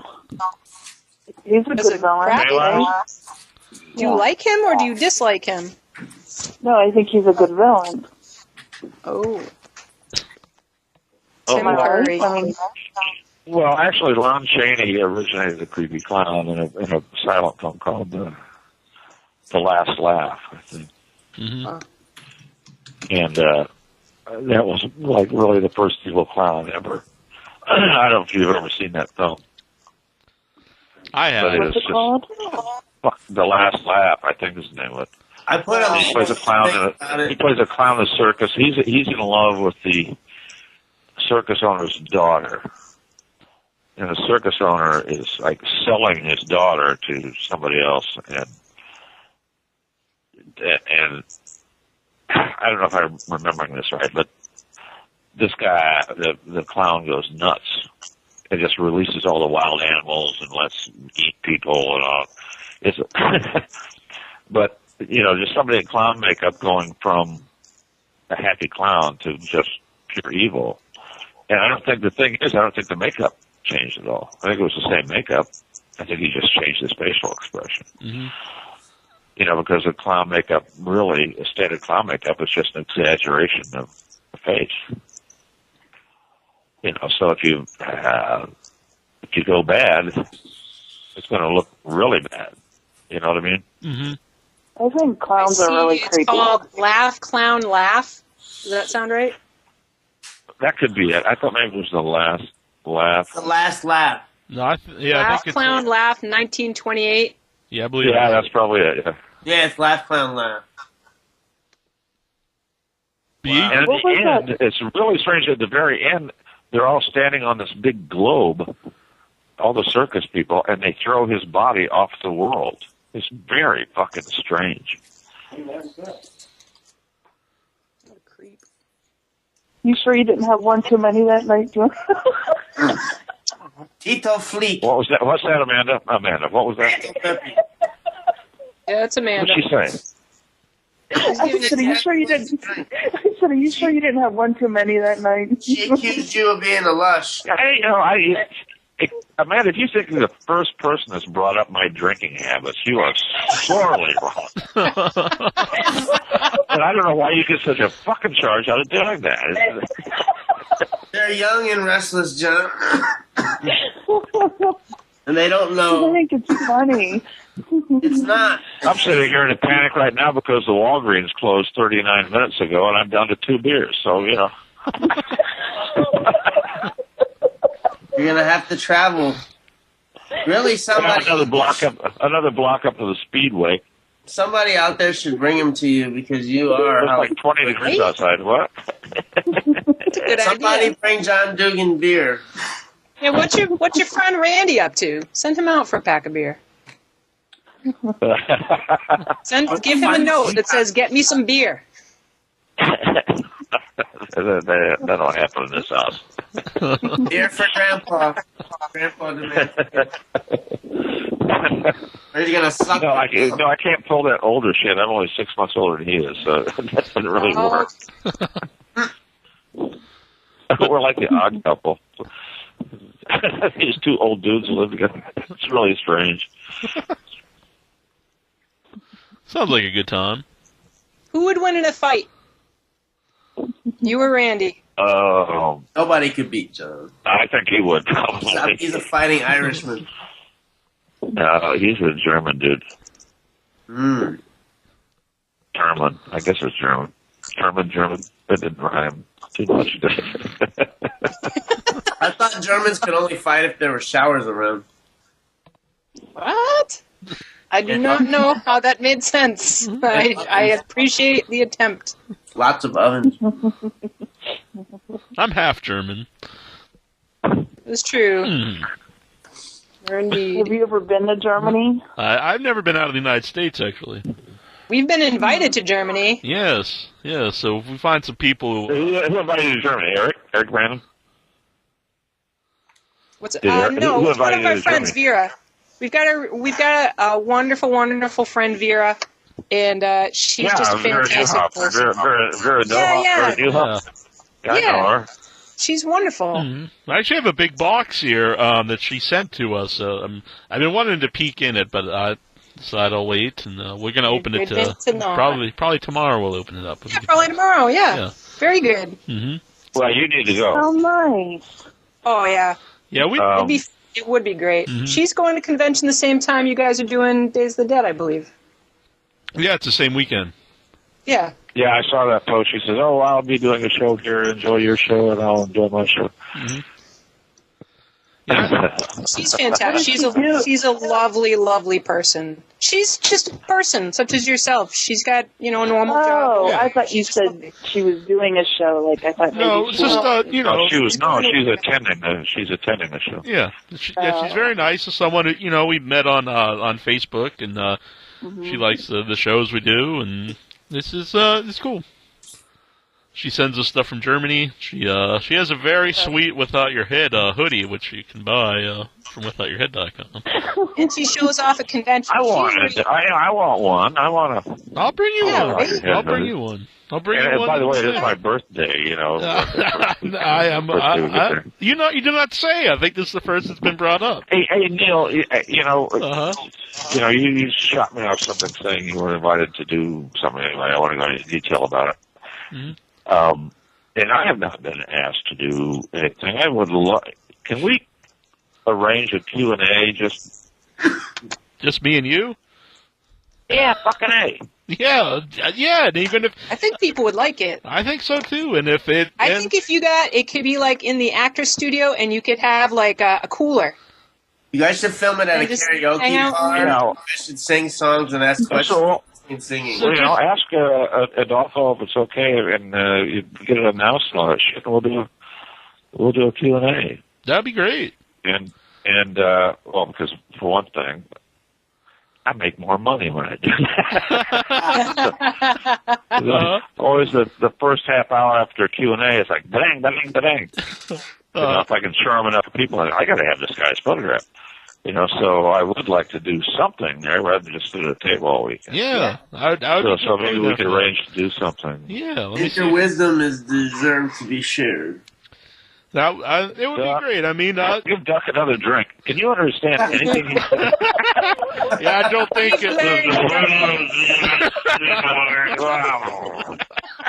I don't think it's drinking that Duck I'm not drinking. It makes me cough a lot, but I don't drink water. Yeah, I mean, Q&A, even if it's just me and John up there, I think that would be fun. But yeah, let's do an hour-long thing. What was that? I have like a Q&A question for you, John. And that is, even not in film, but what has been your favorite role as an actor? My favorite role as an actor has probably been... I played Candy in Of Mice and Men at the Goodman Theater in Chicago. Okay. And it was probably the best experience as an actor I've ever had, the most fulfilling artistic experience I've ever had. Wow. Because it was such a marvelous play, and it was really well directed. We had a great cast, and it emotionally affected the audience, which in turn emotionally affected me. There was a real, you could feel it. It was palpable. What was going on between the cast and the audience. Yeah, we did our own music, between scenes. We did a little sort of a jug band kind of thing. Had Dust Bowl, Woody Guthrie old Dust Bowl balance and stuff. And I even had my dog. In play. And Really? it was the rehearsal process was a joy. The performance process was a joy. And to me, at that time of my life, I'd never had that feeling that strongly since then. That was, I was like, this is why I act. To be able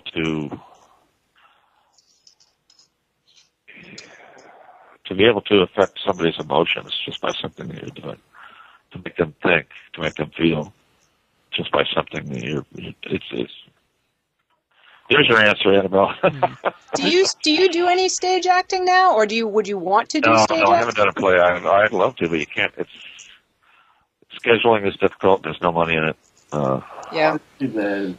When you talk There's about no money in film anymore either. So, but is that more fulfilling for you? There's a whole scheduling thing that's a problem because you rehearse during the day and you perform at night. It's hard to do theater. Yeah. You get cast, and you say you have a 3 or 4 week rehearsal schedule, which is generally in the afternoon. Mm-hmm. Then you go into performance, and that's at night. Now, if you have to hold down a regular job, yeah, it's damn near impossible. So, yeah. And I don't know what it is now because it's been so long since I've done a play. I mean, it's been, good Lord, 30 years since I've done a play. Oh, wow. Would you ever direct theater? No, I have no desire to be a director ever. When you talked about, I would want to. It's just I'm not detail oriented enough. Mm-hmm. I guess. I'm not that way. I'm just not that. I'm just not. You wouldn't want to. I have ideas. I can go see a play. The thing is, I can go see a play. It's like a Monday morning quarterback. I can go see a play and walk out of it and go have a drink with somebody and say, "Well, the director should have done this and should have done that." But to actually do it. Yeah.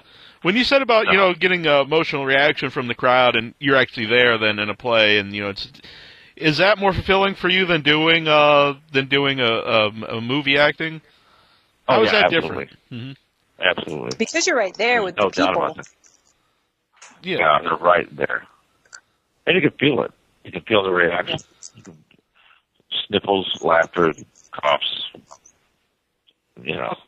whatever it may be. But one of the nice that we were doing Mice and Men.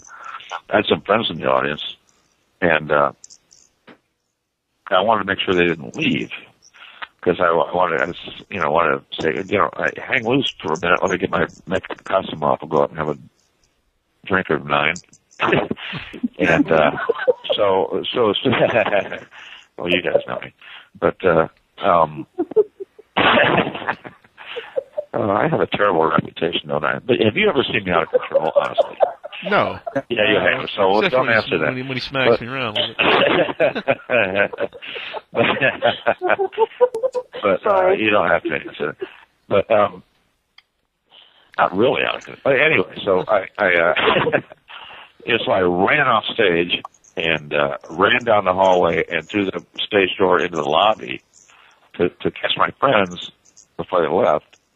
And I opened the door into the lobby, and this woman who I'd never met before, just an audience member, fell into my arms sobbing.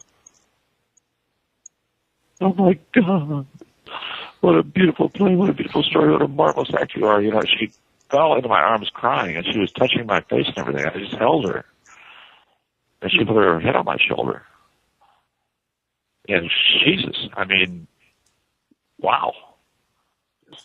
Then you asked her to go out for a drink with you. You converted her. You made her for half the time.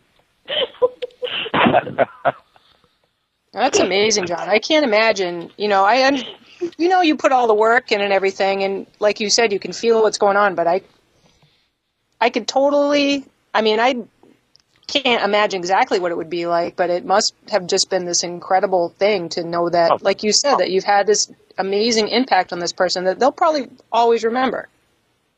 Oh, yeah. I've told that story 100 times. It sticks in my head. So, when you asked me that question, there was no doubt that, that play, I wish, and unfortunately they aren't all that way. Mm-hmm. Yeah. But occasionally you get, and it's such a marvelous piece of literature, for one thing. And, we had a marvelous director. And, it was his master's, thesis piece. Oh, wow. And he got a job. Did a really good job in Massachusetts, at Hampshire College in Amherst. Danvers?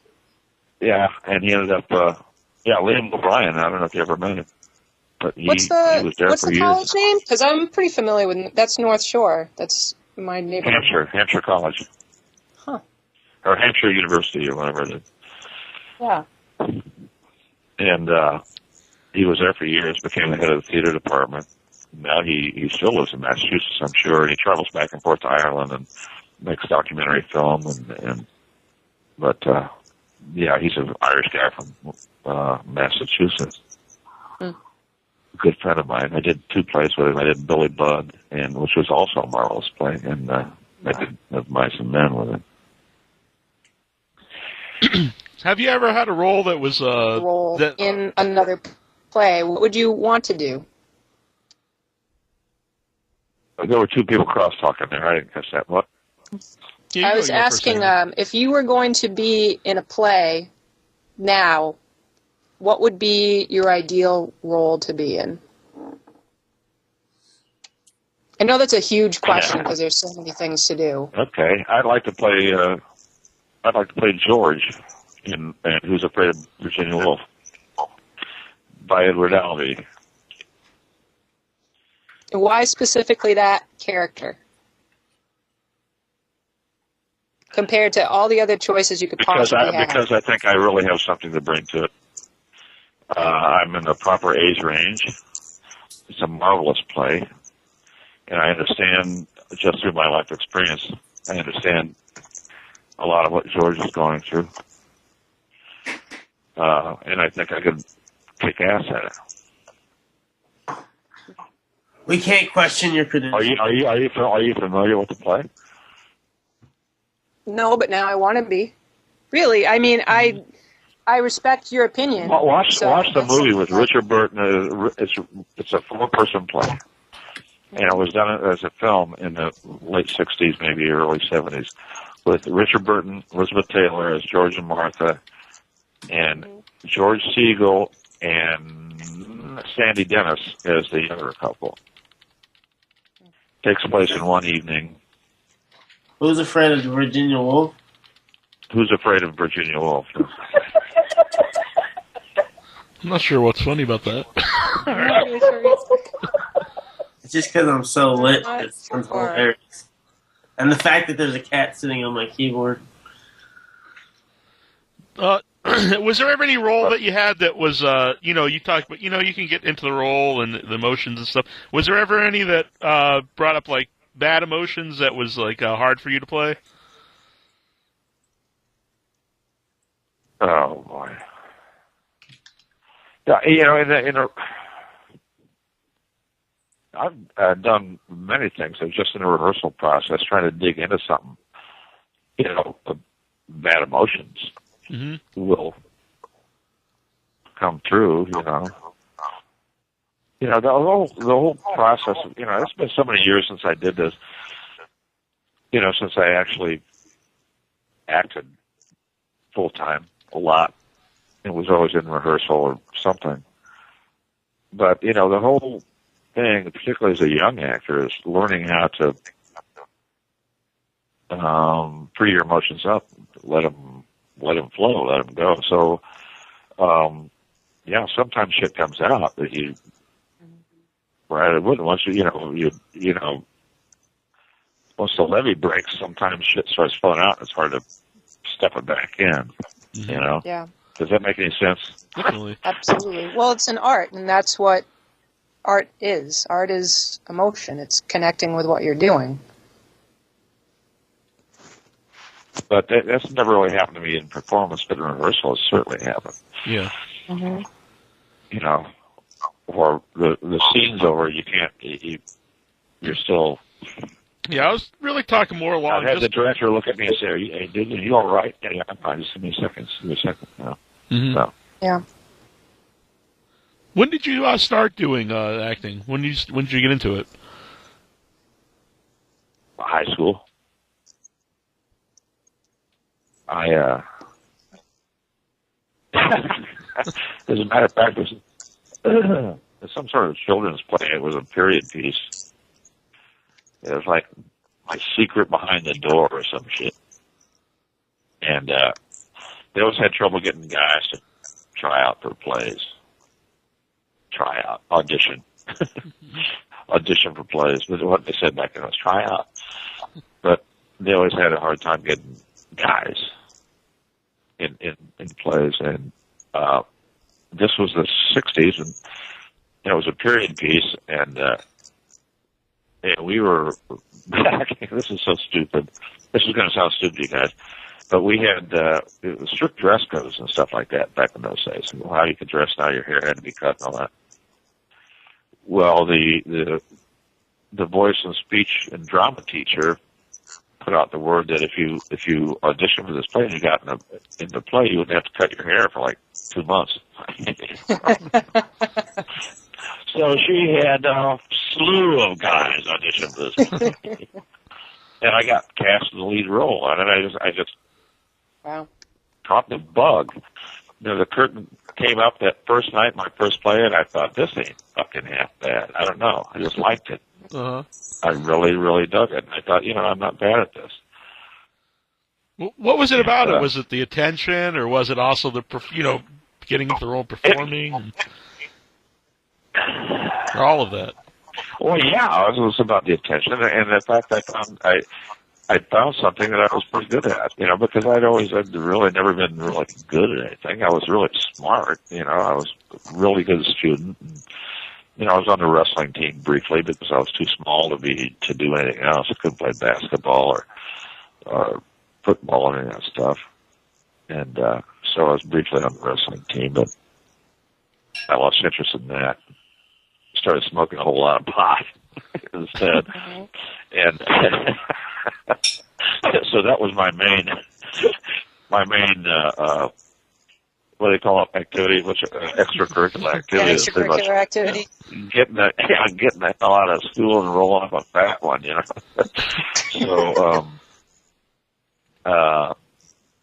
it's something I found I like to do. And it was a group effort with people I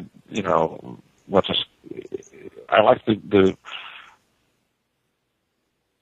the second dynamic of it. I like the third dynamic, I guess. I like the group dynamic of it.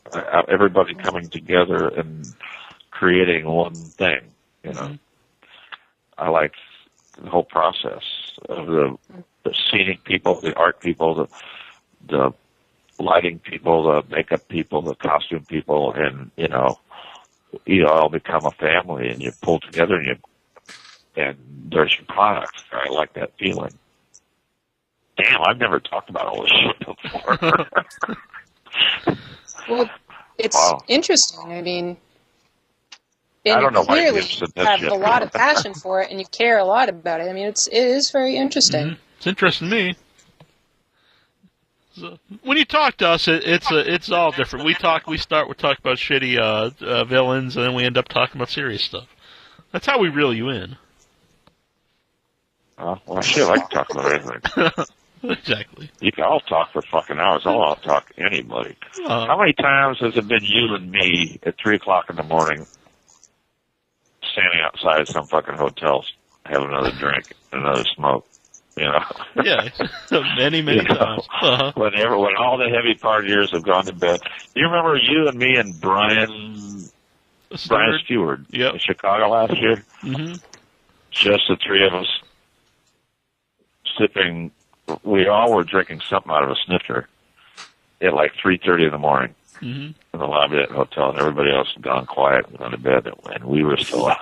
Yeah, that was a convention. I basically got no sleep that whole weekend, but I was always up the next morning to do the panels and whatnot. I always make it. Yeah. You know, people think, like, you're like, oh, yeah, I'll be there. I'll be at my table. Mm-hmm. I might look like shit and smell like a brewery, but I'm there, yeah.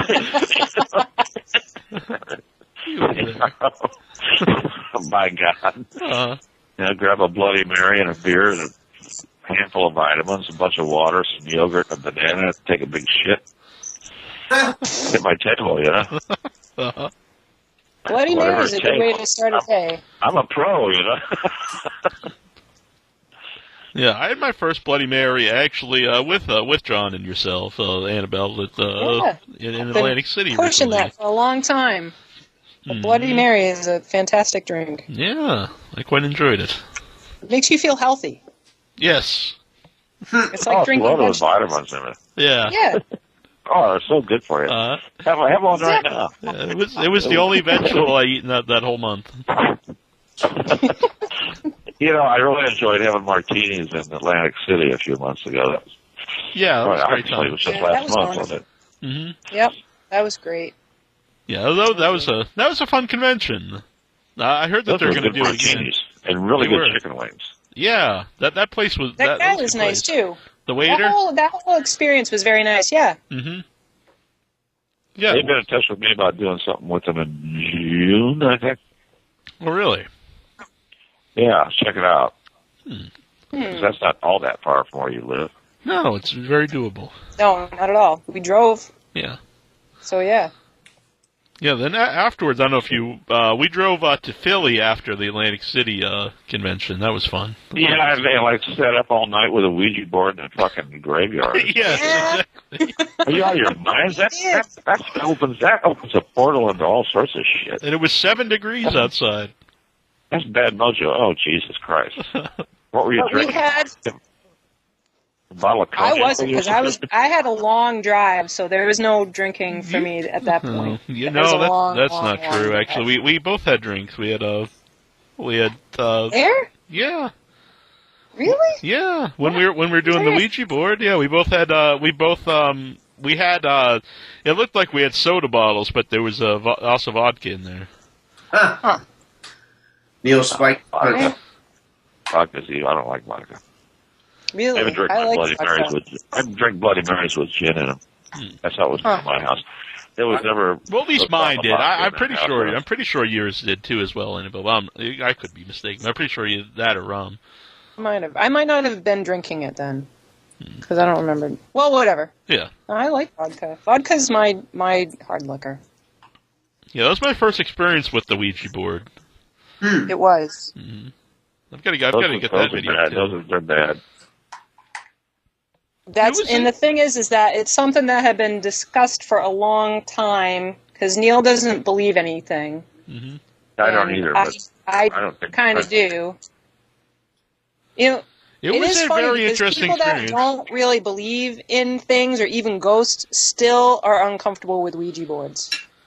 That's very interesting to me. I don't believe anything, but I believe that Ouija boards are maybe bad mojo. I think you're just asking for it at that point. Yeah. It was it. What are you asking for if you don't believe in something? What's going to happen?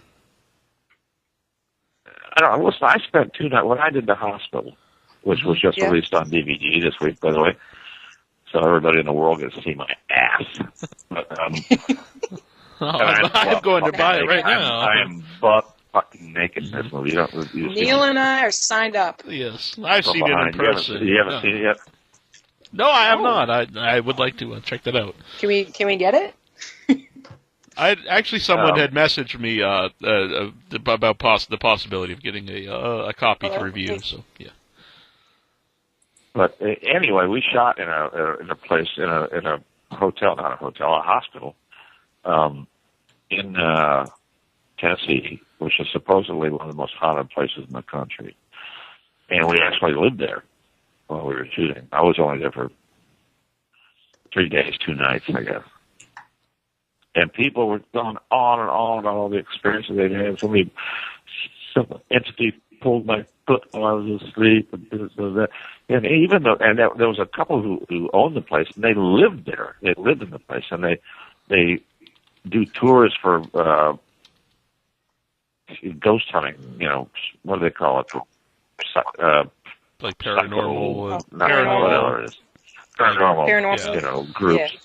You know, they let them stay overnight and then bring their equipment in and do investigating, and the woman who lives there is scared shitless. And I was walking. You had to walk like it seemed like a half mile through all these hallways to get to where you could smoke in the place, like to get out of the place. But actually, there was a place that you were allowed to smoke near the entrance. You know? And so I was walking at night alone, totally quiet, down these dark hallways, and there was just sort of on one end of each one of these long hallways, there was just a security light. So it was really, really dim lighting. And, you know, I turned the corner, I was walking down this hall, and this woman freaks out. What's that? This is me, and she goes, "Oh, John, oh, thank God." That was the woman who lived there. And she was freaked out. She lived there. And nothing, even, I didn't feel a goddamn thing. And I slept 2 nights in there. And when I explained it, I didn't feel anything, and everybody was going on and on about the entities that lived there and all the experiences there. I didn't feel anything. Somebody said, "That's because you don't believe." I was like, well, what kind of horse shit is that? If I was a fucking ghost, I'd go after the non-believer right away. Fuck these people that believe. You know, if I was a ghost and saw me walking down the hallway in this haunted place, I'd fucking throw something at me. Yeah. Get my fucking attention. Turn me into a believer. You know? I don't understand the attitude because I don't believe. I can't see it.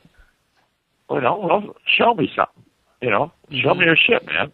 You're there. Come on, bring it on. But you know, that's why I don't buy that stuff. And plus, I think there's just a plethora of these. What do they call paranormal shows? They're so fucking bullshit. Yeah. You know, they're charlatans. You know, they might as well be fucking Jim Baker or they might as well be a fucking television evangelist. They're taking people's monies for producing absolutely fucking nothing. Yep. You know, he's like, dude. People want to watch it, you know? People want to watch it. They're glued to it. So what are you going to do? You know? Dude. People pay for what they want. I just got totally cold, dude. I just got totally cold right now, dude. Do you feel that, dude? You know, and it was like an hour-long show, and they never produce a fucking thing. None of them do. Ever. Yep. And it's just, to me, they're just rip-offs. They're like television evangelists. It's just, I just fucking hate them.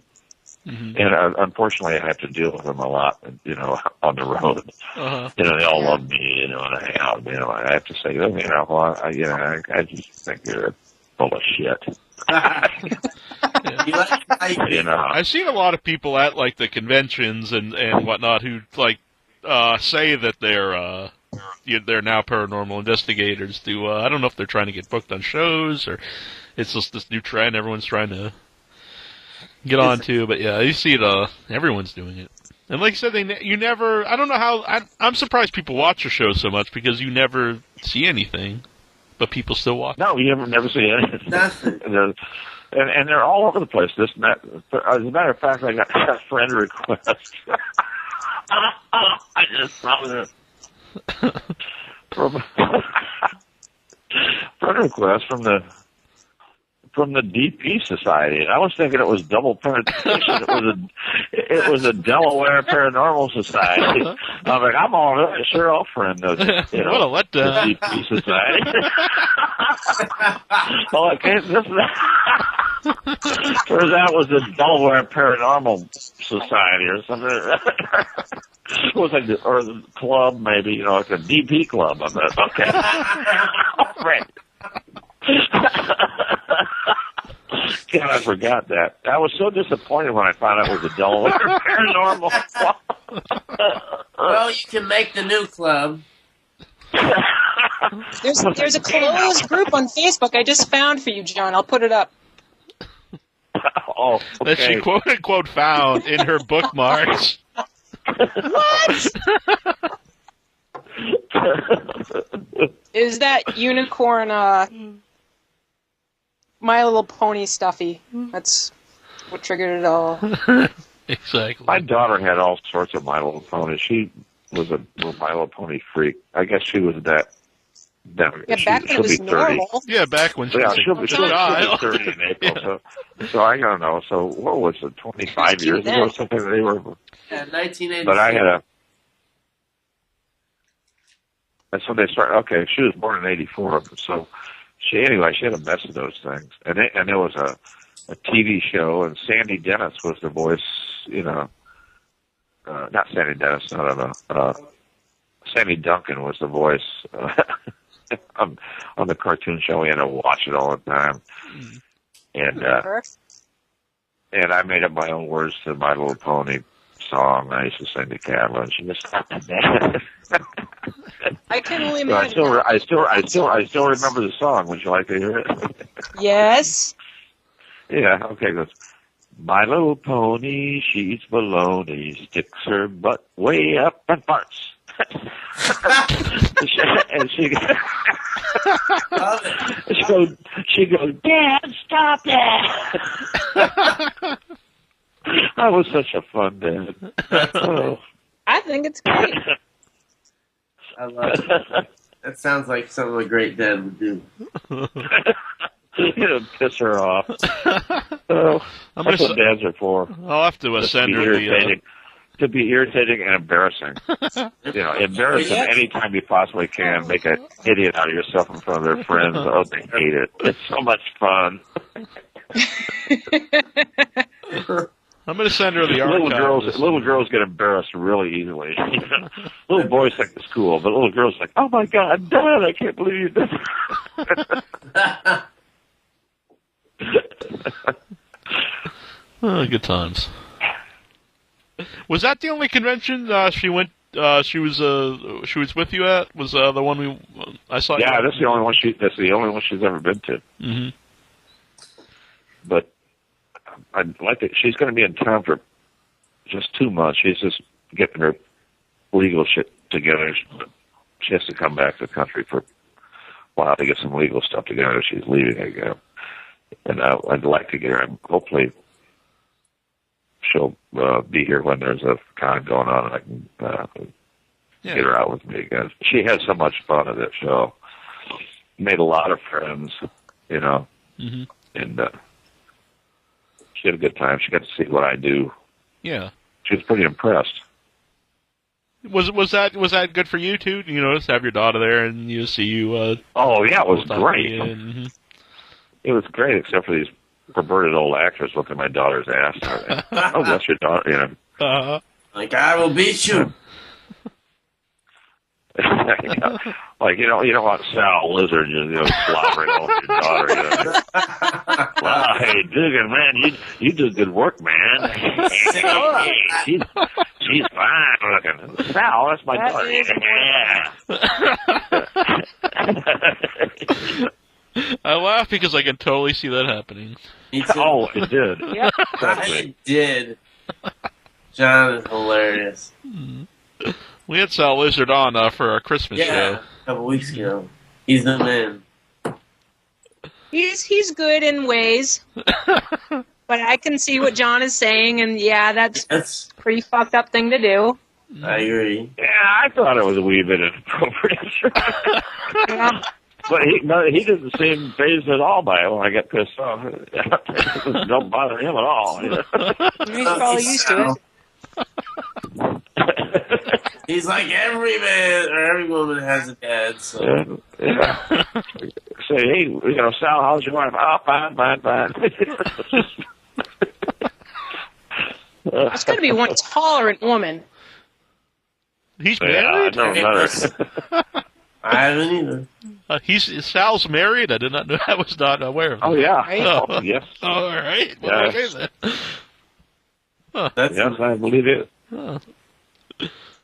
I assume he does not bring Mrs. Lizard along to the conventions. Mrs. Claus Maybe Lizard. she's very open-minded. That could very well be. She might have her own set of chains. Whoa. And handcuffs. What's that, Duck? I said she might have her own set of handcuffs. Duck is getting excited yeah. about Saw Lizard's wife. No, I'm not. He's getting excited about Sal Lizard. What would it be like to be Sal Lizard's wife? Duck's happy. They call her Fat Sweaty Betty on the strip. Awesome. It'd be a great reality show, you know. That's terrible. Be Sal Lizard's next lover, you know, one of those Oh my competitions. goodness. That would make Lauren a was- lot of things. It'd be better than the Flavor of Love, that's for sure. Flavor Flav, you didn't like that? No. And the Well, you know, he No. travels so much that you could, you know, have one for every state. Yeah. You know, you could do like 50 episodes of it, one for each state. It's true. Who wants to be Sal's We do a lot of lover those. and It can be a new Travel Channel special. That was the different hojos and all the different people that want to bang the Sal man. Anyone listening to this right now, if you would like to sign up for said program, send us a message. Yeah, Are we I still think we on? can make that happen. Yes, we are still on. Yes, we've been I thought the show. All I about thought the it. show only went till 11 or something. No, we go on until our heart stops ticking. Nothing can defeat us. Until we fall Is asleep. anybody listening? Even Amanda bugged out. John, you do realize we had a 7.5 hour show last week? Yes. I did see something about that. Yeah. It was a full shift of work. Yeah. People quite enjoyed it, so that made me happy. Well, I could do it. Yeah. I wouldn't have any problem. I can talk forever. Have you ever had These an stories are great, too. Have you ever had an experience with a Ouija board? You know, you said you like they're bad and everything, but have you ever used one at all? Me? Yeah. Yeah. What was that experience like? In the backyard of my house. I always felt like somebody was pushing the thing. I've had several experiences with it. And one said I would die in a fire. Really? That's not good. Yeah. Yeah, I was That's an awful thing. because I had never used one just until this time, and I was surprised because I figured that too. I figured you would feel like you're pushing around, but People get bored. You know, people get bored. So people get bored. You know, and then the guy on the other side gets bored, so he tweaks it the other way, and then pretty soon you're like working in unison and spelling shit out. I think it's just, I don't know, but I don't know. It's weird because I didn't get that feeling, and that's what I was expecting. But it was, and it was real mundane, everything that they talked about. So that was interesting to me. It wasn't anything like crazy. That they didn't say anything about people burning fires or mundane. Like, you know, I got cold fries at McDonald's or it was something. just like they were Like like. they did for jobs and like a normal family and things like that. But the thing is that Neil really did. I don't know how he feels now, but he did not buy into any of this at all. He doesn't believe, and he's very agnostic at most. So I'm interested that he had this reaction. Actually, we did have that Ouija board, obviously, in Atlantic City, because we did that immediately after. We were thinking about involving you, so if you'd like to be in a Ouija board experience in the future, we can bring it along. Oh, sure. Cool. Yeah. That's- Sounds like a rocking good time. Yeah, I think it'll be interesting. I think it will be interesting. I think it will be too. Even if nothing happens, it'll still be cool. Yeah. We all sit around with our fingers almost touching. John's in. Like teenage foreplay. You know. I'm almost holding her hand, you know. And it's just right over there. My hand was right next to hers. It was the first time I held a girl's hand. It was a double feature at the... I don't remember the movies, but it was a double feature at the... Excuse me. At the Cooper Theater in Brazil, Indiana.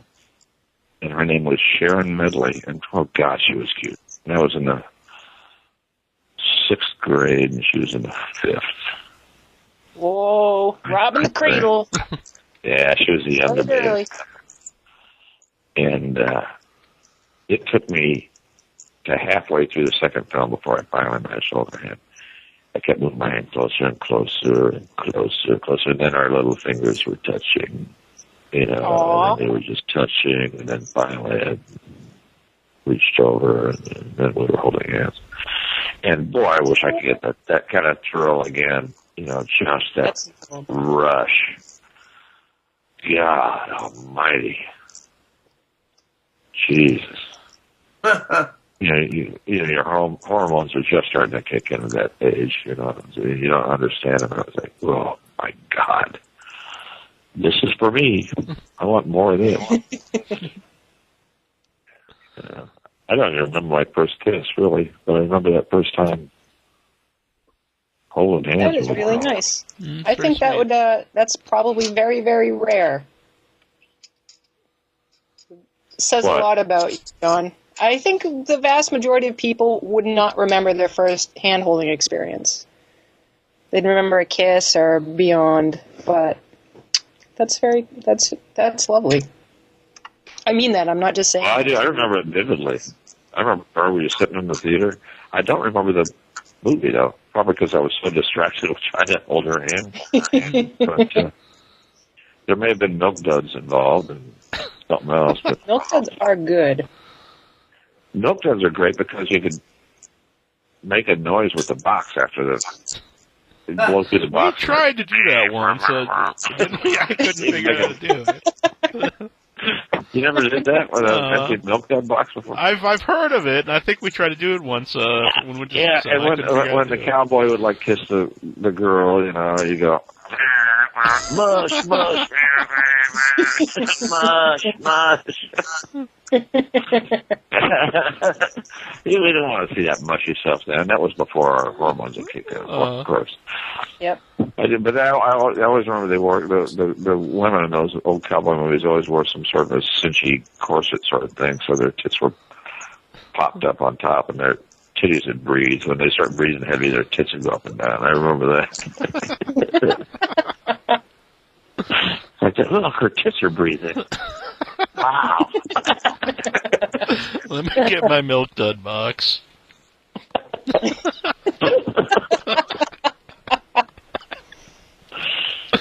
Well, it's been really nice talking to you, but I've been up since 5:30 this morning. Yeah. Time for sleep. I woke up in Nashville, and now I'm in Louisville, so I was out of Boston and all that stuff. Taking the megabus. Have you ever been on the megabus? The megabus? Yeah. Yeah, I brought that up because it's fairly cheap to get to New York, but it's really cheap. Yeah, because if you book order, early, it's really like cheap. If you book early, it's like between $2 and $5. Oh yeah. Because I'd looked that up. If you know when you go, it's unbelievably cheap, and they're really nice. It's like the double-decker bus. Oh God, they got Wi-Fi and they have a place to plug in your electronics and everything. Really? On the bus? Yeah, yeah. There's one that goes out of the South Station in Boston. Oh, yeah, there's a bar. There's a fully stocked bar, Doc. I don't think there's a brothel. On the upper deck, there's a small brothel on the upper deck. Oh, great. I'm just going to travel the country now on the megabus. With no destination. The route I take is it's the little brothel up there is like right out of Amsterdam, but some of them are like out of Bangkok. Depends on what route you're on. I can start a cannabis club in Colorado and Washington.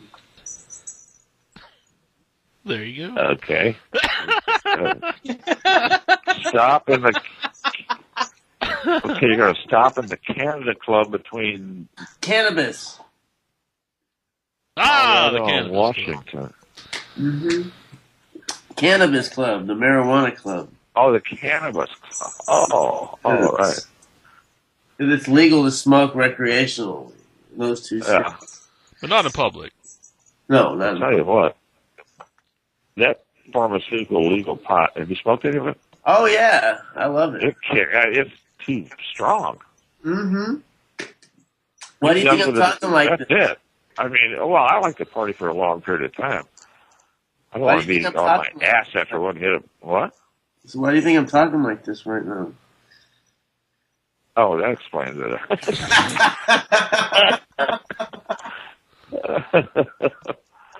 Somebody gave me a sucker in Michigan. It's legal too. Somebody gave me a cannabis sucker when I was up there at Motor City Comic Con. Gave a whole bunch of us a sucker. And there were a couple of, I don't know, it's one of those Canadian horror shows where there's a shapeshifter and there's a succubus and there's a this and that. I don't know what the name of the show is. It's a pretty good show. Those people were sitting next to me, and he was trying to figure out if he could take the sucker on the plane back to Canada without getting in trouble with his actor. You know, I said, well, I don't know if a drug dog can sniff out a sucker. Yeah, I don't know. Find that out, Duff. Can you find that out? I might need to know that this year. All right. I'll find out. Yeah. Do a little research on that. When I was at the L.A. Days of the Dead, everywhere we went, you could just smell marijuana everywhere in the whole city. Yeah. When I was at Fresno last thing I did in California, in July or something, and Michael Ornstein. Do you know who Michael Ornstein? Do you know Michael Ornstein? I'm not sure. Do you happen to watch Sons of Anarchy? Oh yeah, I'm a big fan. Okay, you know Chucky, the guy who they cut his fingers off because he was habitual. Yeah, yes, exactly. Yeah. Yeah, that's Michael Ornstein. Oh, awesome! All right. And he is a rocking good time, let me tell you. Oh my God! So he and I became.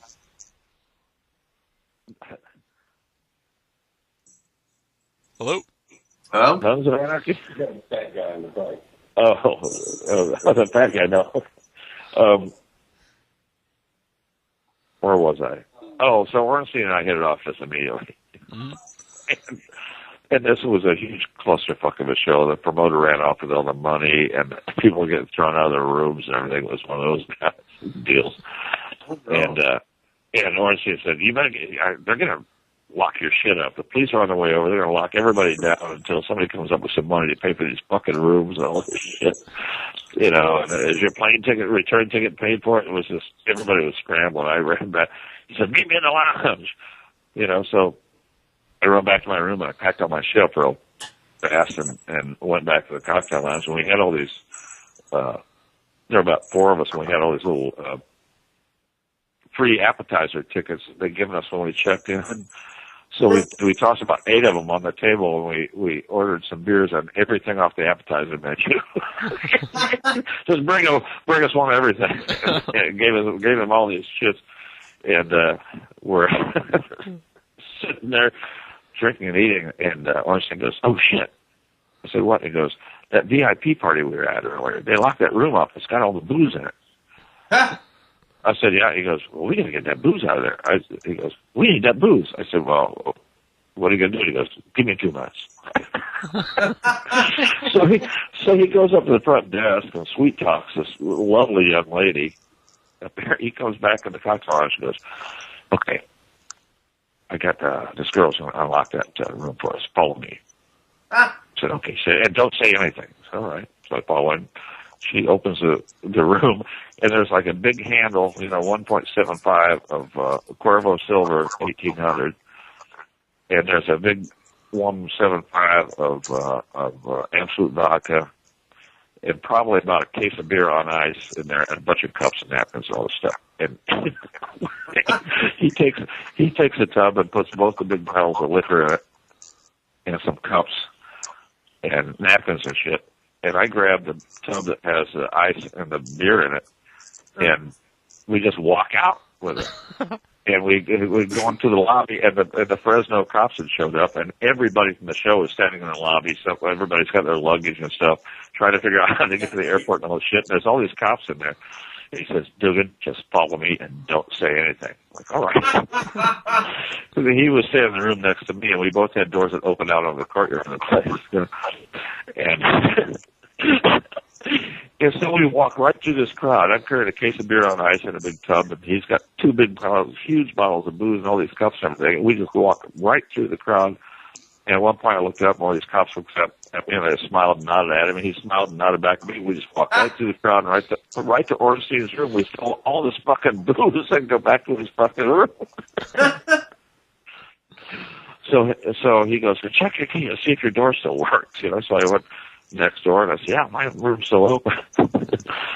So we went back to the cocktail lounge and got our luggage out of there and brought it back to our rooms, and we went out in the courtyard, And he just starts shouting, "Anybody here for the con? Come down. We're having a party." People started coming out of their rooms out in this huge grass courtyard in the middle of this hotel.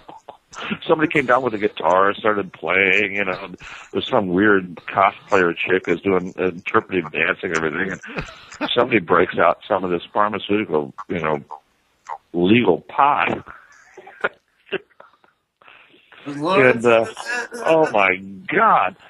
And so I passed it like 2 or 3 times. No thanks. No thanks. I got to catch a plane in like 4 hours. I have to go to the airport in like 4 hours. And, it just smelled so good. It just smelled so good. And about the 3rd time around the circle, I said, "Well, just give me a hit off of that." So I took a hit off of it. And then I start talking, as I will do, and going on and on about something. Ornstein just falls face first in the grass and is laughing hysterically. He's going, "Dude, you're so fucking funny, man. You're so funny. You're so fucking funny." I'm going like, "What? What'd I say? What'd I say?" He goes, "I don't know." I said, "No, seriously, I don't remember what I was talking about." It wasn't what you said. It was just how you said it, man. You're so fucking funny. It was like one hit. And it was like Katie bar the door, Jeez. But if you ever get a chance to meet Michael Ornstein, go out of your way to meet him. He's just, God damn it. Yeah. I'm putting that on my list now. I'd definitely like to meet the man. He's just one of the greatest guys I've met on the road ever. Mm-hmm. You'd love him. Sounds like a good man. So, well, thank you, John. It's been awesome talking to you. And nice talking to you, man. Yeah, we love talking to you. You're the man. Your stories are so funny. Mm-hmm. Thanks for calling in, John. It has only been a month. It seems like it's been a lot longer. We can always. Okay, well, I need to call in when you have Jonathan Pearson on. Yeah, that'll be 2 weeks from tonight. Okay, because I need to fuck with him. Yeah, I'll remind you before then too. Do you know him well at all? No, I've not talked to him before. Hang on, you won't have to talk much. Get him started. Woo. Well, that's the kind of interviews we like. It's a lot better than yes, no. Oh, absolutely. Yes, exactly. I love you guys. I'll see you in a few weeks, huh? Yep, definitely. Take care. Okay, you too. Bye.